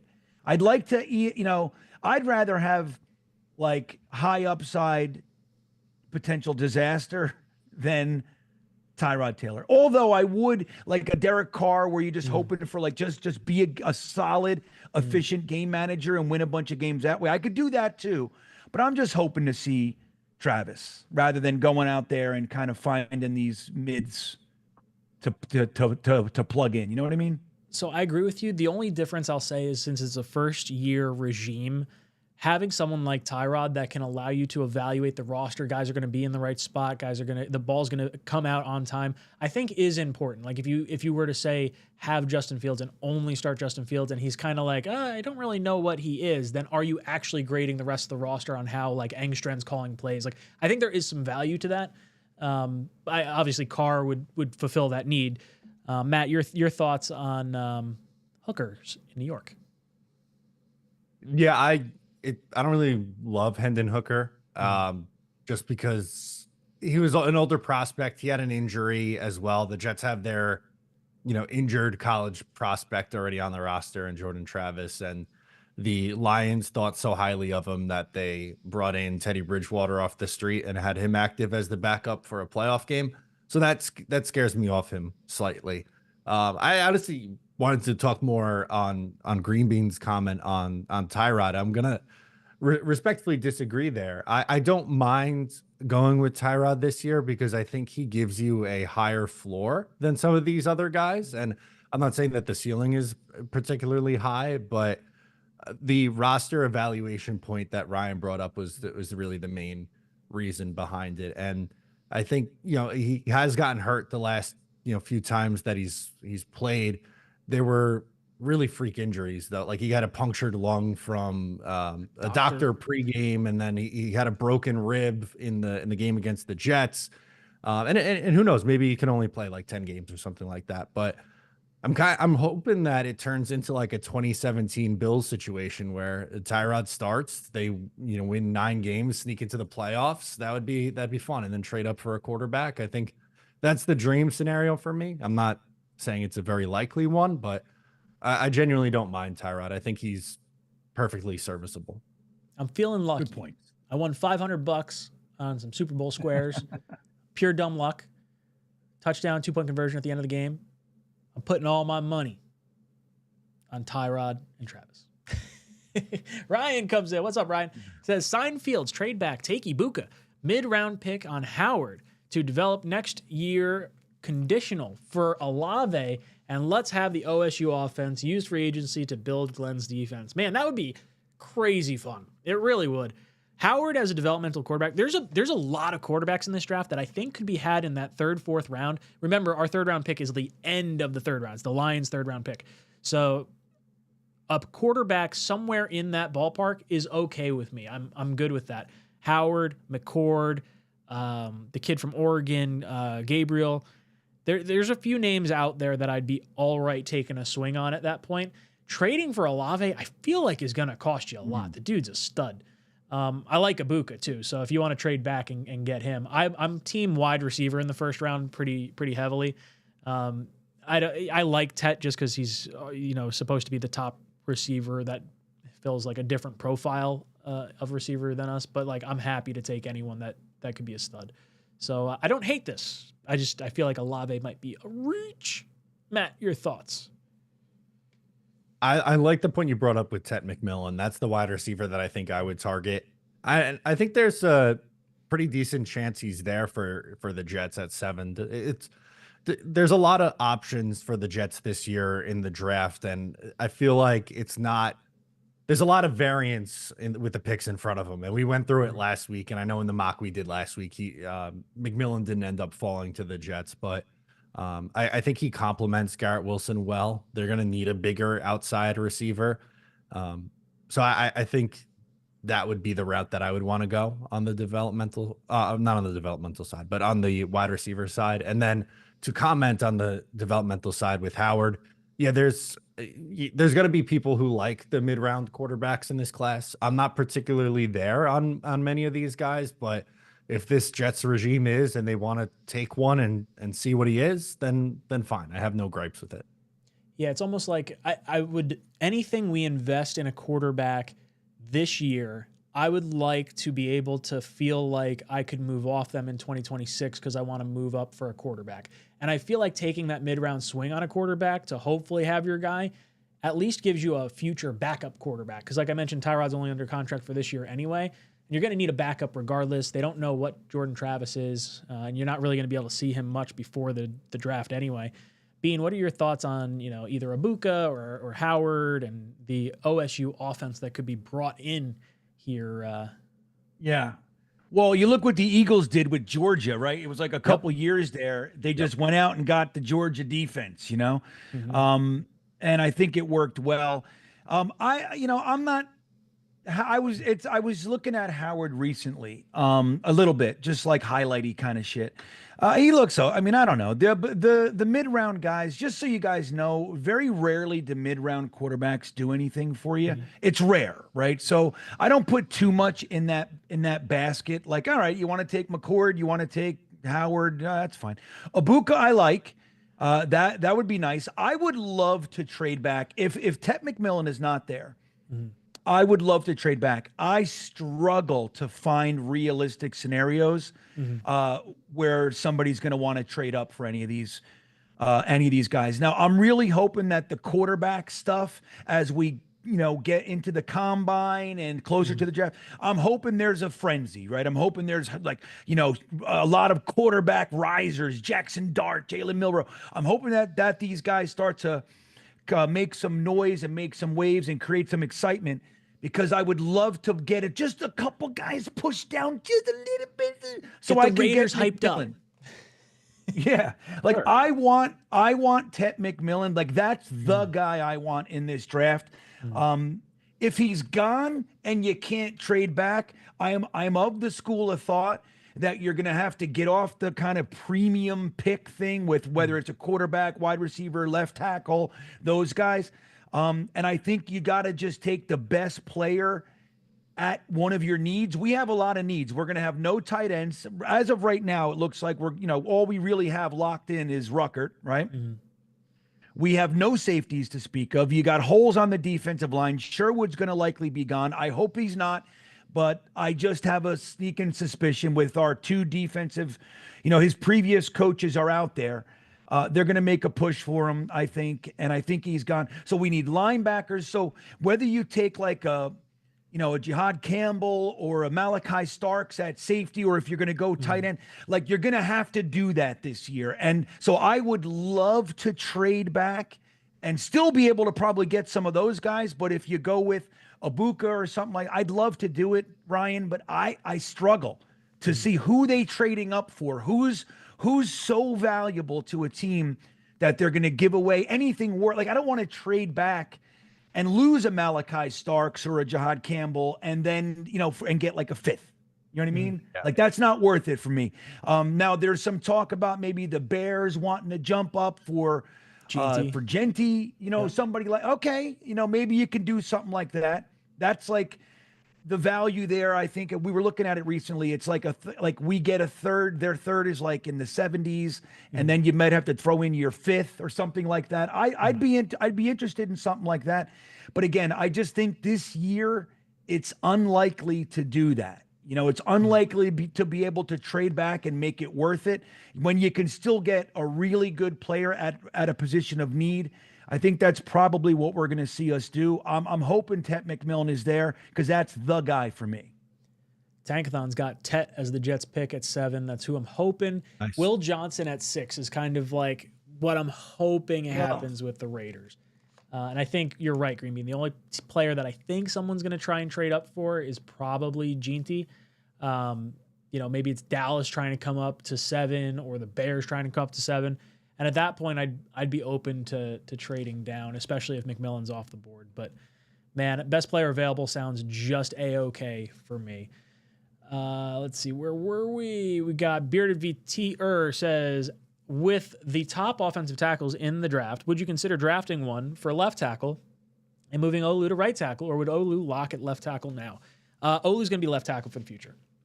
Yeah. I don't like any of the saw him at right tackle. Yeah, I don't like any of the offensive tackles at the top of this draft to play tackle anyway.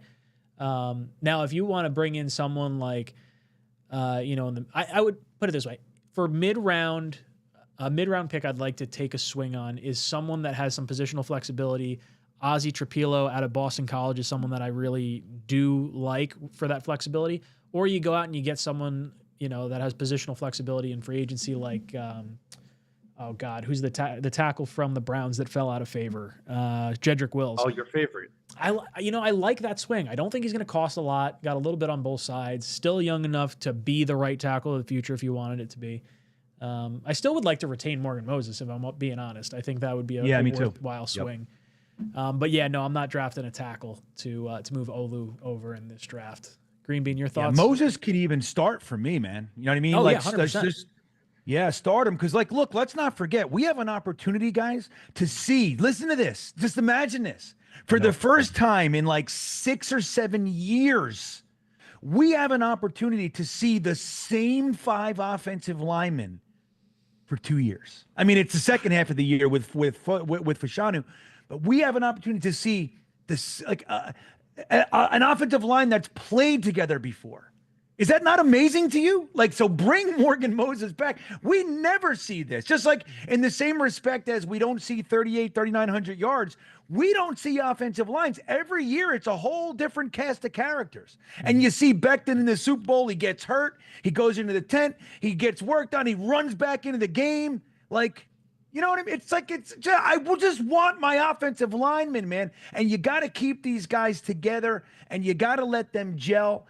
And that's where the success really is. And then you, just like Ryan said, you don't use your first round pick on a right tackle. You don't move Fashanu over, Bearded, because we saw him at right tackle. He struggled. He's a left tackle. Just keep him in his position, and you get Moses back. He's going to be relatively cheap. And if he starts, and you get a 4th rounder to kind of just develop behind him, it's a pretty good draft to do that. It's a pretty good draft for that formula. So I would really like to see Moses back as well, man, and have these guys play. Holy shit. It's like a dream. I can't even imagine it. What's it like to see an offensive line for more than half a season? Consistency. Matt, anything to add on the tackle with Olu? No, I agree. If they did take an offensive lineman in the first round, I would say they would be most likely to slot in at right tackle. I think Olu looked significantly better at left tackle. He's played left tackle his whole life. Let's not mess around with it.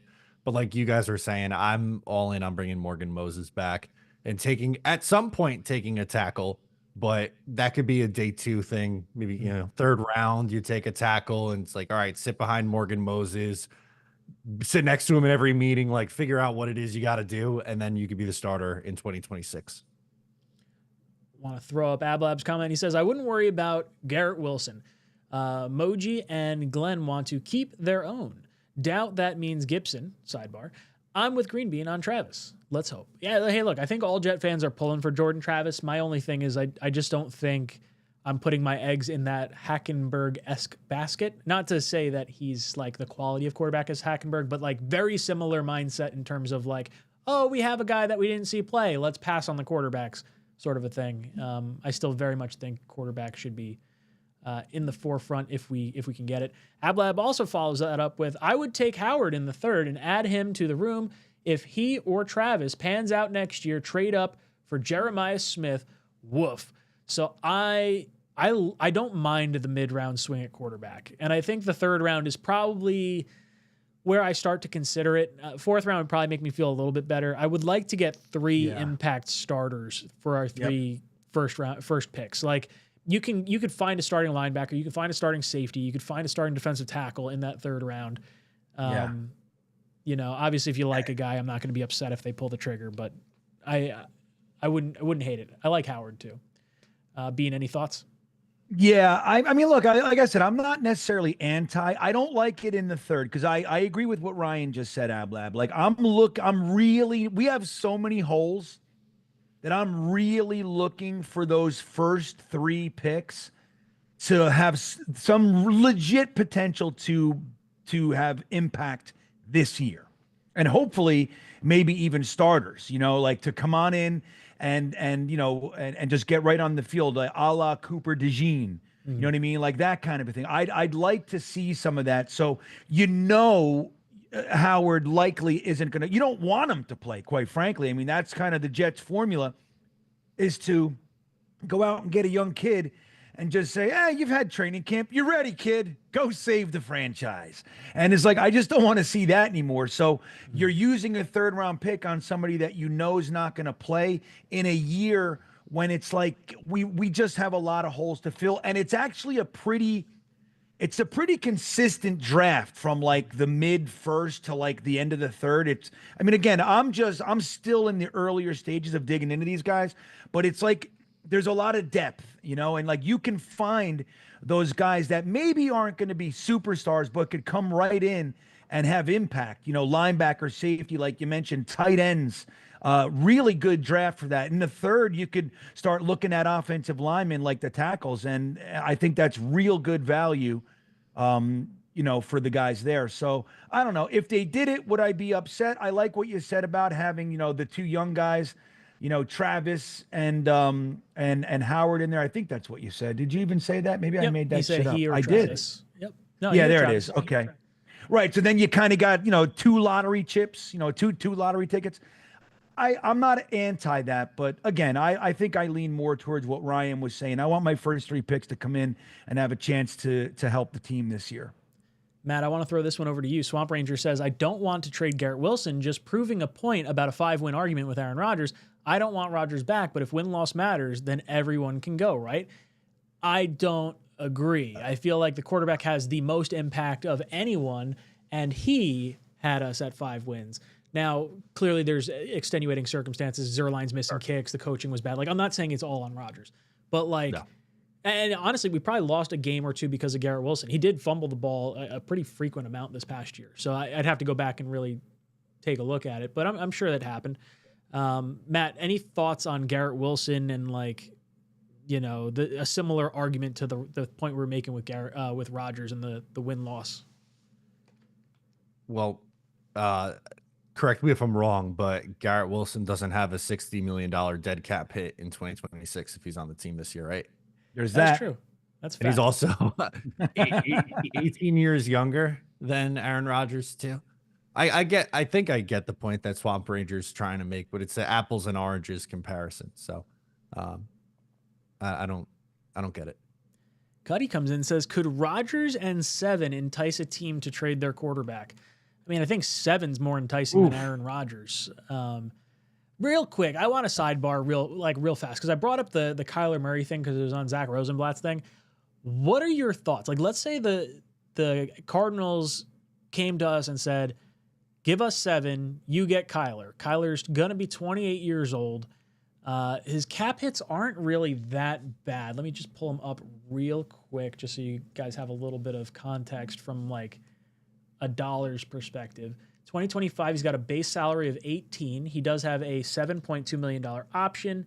So you're probably looking at somewhere around $30 million, give or take a little bit for this year. No guaranteed money beyond that. So I would imagine if you were to bring him in, you'd want to, sign him to a different contract. I'm not super keen on Kyler. I think we could go a lot worse routes. Like, I think he is a good quarterback, but I always fall back on the, like, we need you to study a certain amount of time in a contract. Yep. Like that to me is sort of the biggest of all red flags. Bean, what are your thoughts on Kyler? Nope. I was going to say the same thing. I like Kyler Murray. I actually do like his skill set, and like he can be very exciting. Dude, they've given him stacked rosters and it hasn't worked out. Like that comment that you just made, they had to put it in his contract that he has to study a certain amount of time. Dude, that guy we are not the other teams in the NFL. Kyler Murray on the Jets in this environment with this press and these fans, it's a nightmare waiting to happen. Now if we got him somehow, would I be excited about the potential? Sure. But I don't know, man. I think that he's the wrong choice. He's the wrong choice for me. Matt, what do you think about Kyler for 7 straight up? For only 7, right? We're not talking multiple first-round picks, just the one. Let's just call it 7. I think you have to think about it. Yeah. I like Bean was saying.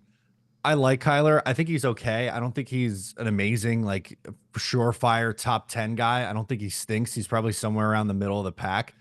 And you would just have to bet that you're able to get the most out of him. I think his second year in the league, he was at his most effective. He had 26 passing touchdowns, 3,900 yards, and then another 800 rushing yards and 11 rushing touchdowns. If you're getting that version of Kyler, hell yeah, that's going to be awesome. But, you know, he's missed some time the last couple of years. I thought he was okay this year. There's significantly worse options, obviously, but I don't know if this is like an absolute home run swing an obvious, right. You know. Dante comes in. I'm says, not giving up my first. Yeah. For him. If we are going to take a quarterback later in the draft, I want a big guy who can stand in there and fire. Get me discount Josh Allen, aka Drew Allar, in 2026. He's going to be a top-end pick if he has a good season. So I don't know if he's that guy later in the draft, unless you're just saying, like, you're, you know, a Will Howard or something like that. You like the size of him, or McCord or something along those lines. But, yeah, dude, I would take Josh Allen MVP. Why not? Sam comes in, says 𝐒𝐵𝐞𝐞 is a second-round pick. This is why he ran back to school. Not much has changed. I mean, receiver in the second, I'm fine with that. If you want to... I would even be open to an edge rusher. Like, if they wanted to go Mike Green at 7 and then go with, like, I think you have to get some type of receiver, whether it's a tight end or a wide receiver in the top 2 rounds. I feel like that's really, really important. But I don't necessarily care how they do it. Half dozen in one hand, 6 in the other. Dante saying, I want a big boy, no more less than 6'2" quarterbacks. I want 6'4" plus kind of guy. Brock Osweiler's only. Oh, God. Jerome, thank you so much for joining the OnlyFans. Where's my button? Woo! No, wrong button. Hey.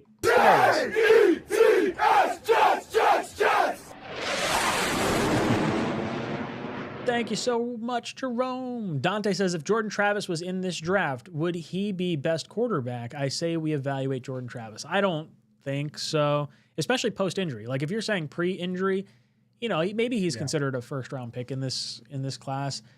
There's a lot of, like, I don't know. I can't seem to find any consistent take on quarterback other than, like, Ward being, like, the top guy.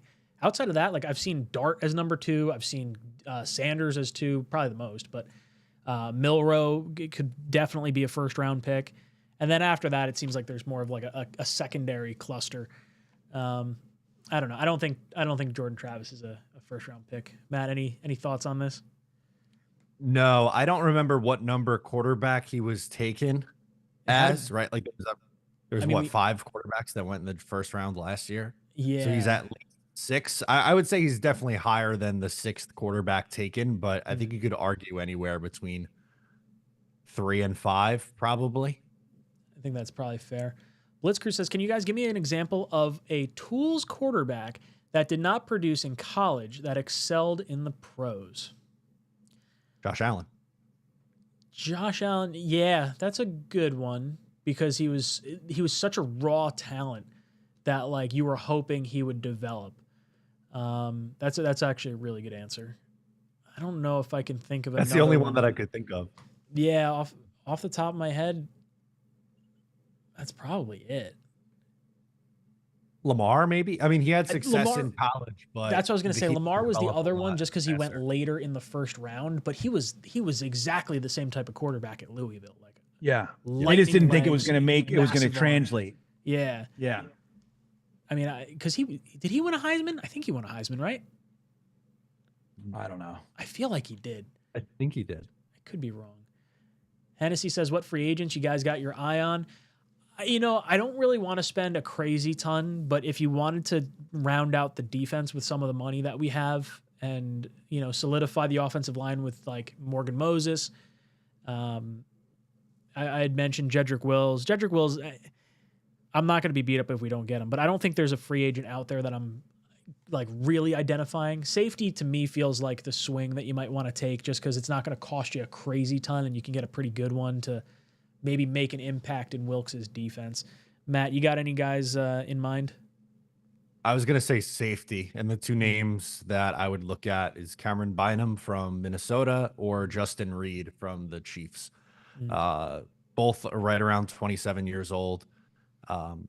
Solid guys. You know, they'll probably be somewhere between 12 to 15 million AAV. I think they'll spend a little bit more, not saying they're going to pay, you know, someone to be a $20 million safety, but they'll spend a little bit more on that position than the previous regime did. That's my prediction. Bean, what about you? Any guys, you know, either guys or position groups that you're kind of keeping your eye on for free agency? No, interestingly enough, I like, because I think we should do some work at safety in the draft, but I would love a good free agent safety. Holland, maybe. But yeah, I mean, I think like, you know how I view defensive tackles, right? Like I love Mike Quinnen-Williams. He's my favorite. But like I really just want a nice two-gapping space eater, and you can find those guys on the cheap, you know. So like I think in free agency we're gonna have to bargain hunt a little bit this year. So I think like those types of positions, you know, safety, a defensive tackle, you know, round out the tight end if we're not going to sign Conklin and my boy Yeboah back. You can kind of do some work there. Some depth at linebacker. I think Chaz Surratt will probably follow Saleh because he loves him so much. You know, but I don't know. I think you know, it's gonna, we don't have $100 million in free agency this year. So I think we're going to see some bargain bin type of stuff. Let's see. I saw Jets Ward in here. Says, sign Justin Fields in free agency. Draft McMillan at 7. Fannin Jr. in the second round to help us on offense. Draft Dion Walker in the 3rd to beef up the defensive line. And I feel like Mr. Jets Ward may have seen a little bit of my mock draft because I like those guys. I like Fannin Jr. I like the idea of going tight end in the 2nd a lot.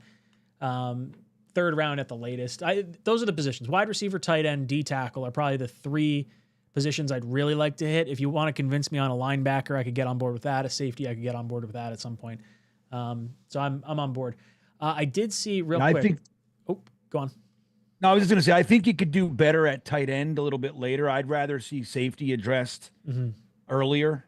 That's fine. Linebacker too. Yeah, there's a few linebackers that I mean, I don't know. It's interesting. I haven't really focused on linebacker in a while. Yeah. So I'm doing some of that. I'm getting excited for my linebackers again, which is neat. It's important. Quincy's potentially gone after this year. We really don't have anyone. Like linebacker would make a crazy ton of sense for the Jets. Yep. Yeah. Real quick, this popped up, and since it was relevant to what we were just talking about, Wyatt says Josh Allen produced a ton in college. He was overlooked because he played in the Mountain West for Wyoming. Produced is a loose term. He had one good year. He had the sophomore year. Yeah, sophomore year, he had 28 touchdowns, 15 interceptions with 3,200 yards. His rookie year, he only threw the ball 6 times.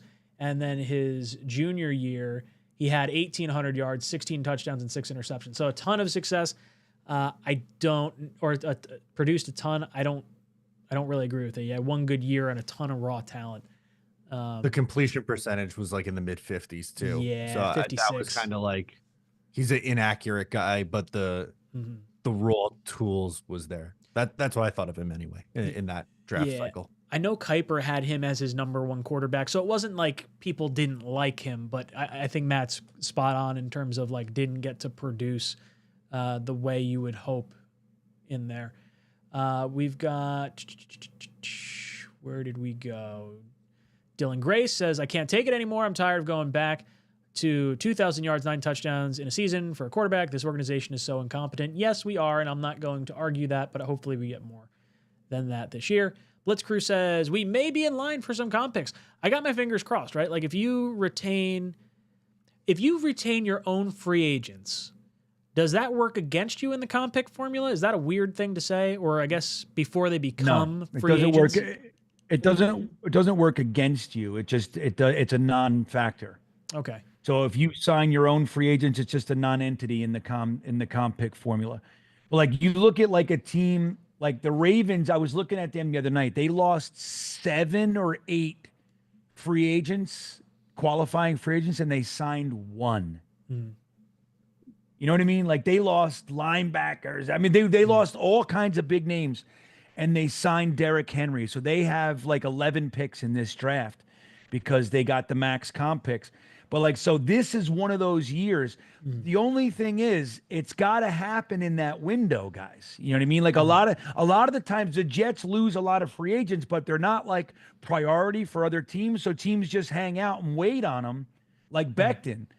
Nobody wanted him as a left tackle, so they just waited it out and they signed him after the window closed.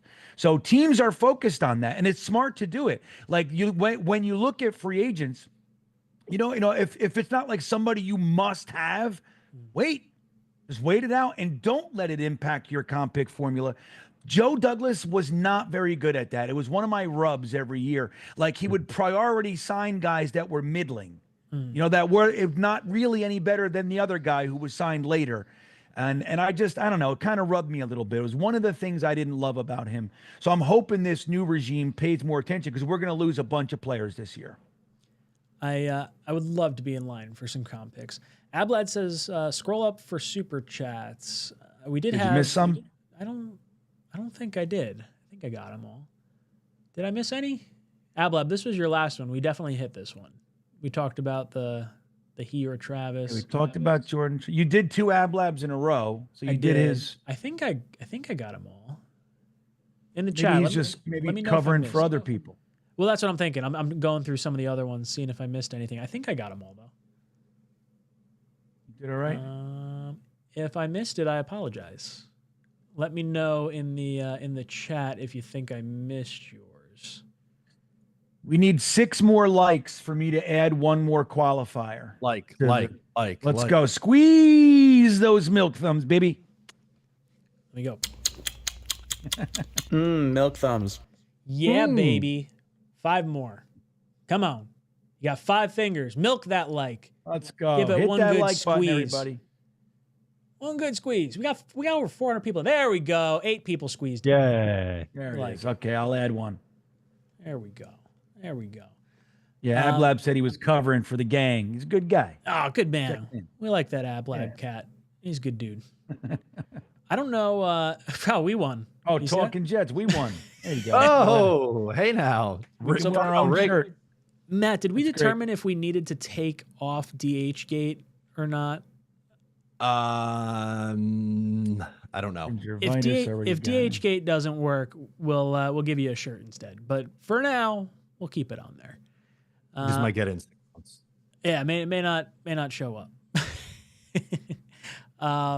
Bean, how many qualifiers we got tonight?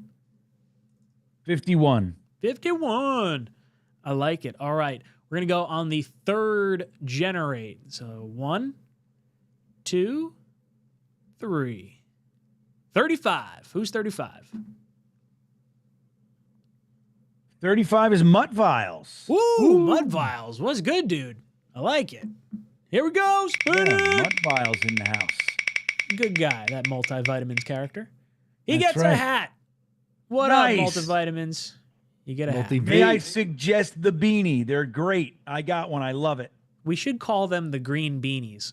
I feel like Green that. beanies. We missed an obvious one there. We really did. We'll We have did. To, you know what? I know a guy that runs the website. We might be able to change that. Mud Vials, reach out to us. jetstalk247@gmail.com or talkinjetshow@gmail.com.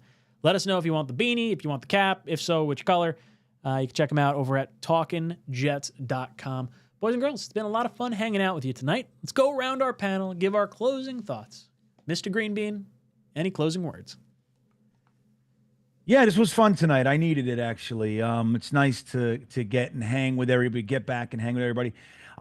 We are going to continue this conversation at 10:30 over on Green Bean Jets Fans YouTube channel.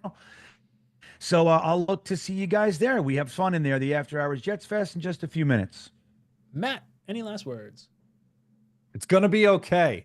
Don't jump off any ledges. We will be here through it all. I can't wait to do it again next week.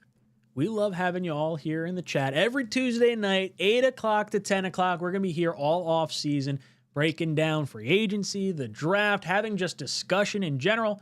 So make sure you hit that subscribe button, hit that like button, follow all 3 of our channels if you haven't done that already.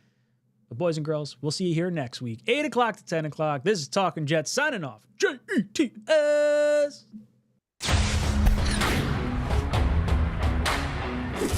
Just go somewhere else. I can't take this nonsense anymore. How are you going to blame the defense?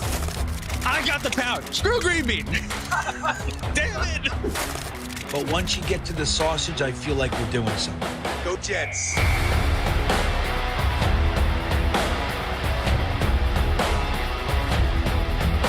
And that's the other part of it, is that people are insanely jealous of this show. This show gets the best of the best, and it does a different way, with positivity.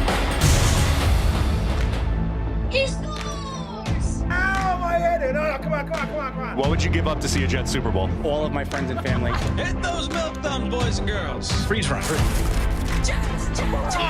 Hold on to your underwear, ladies, and stand by, bitches. It's now time for Talkin' Jets with your hosts, Matt, Ryan, and Green Bean. Jets!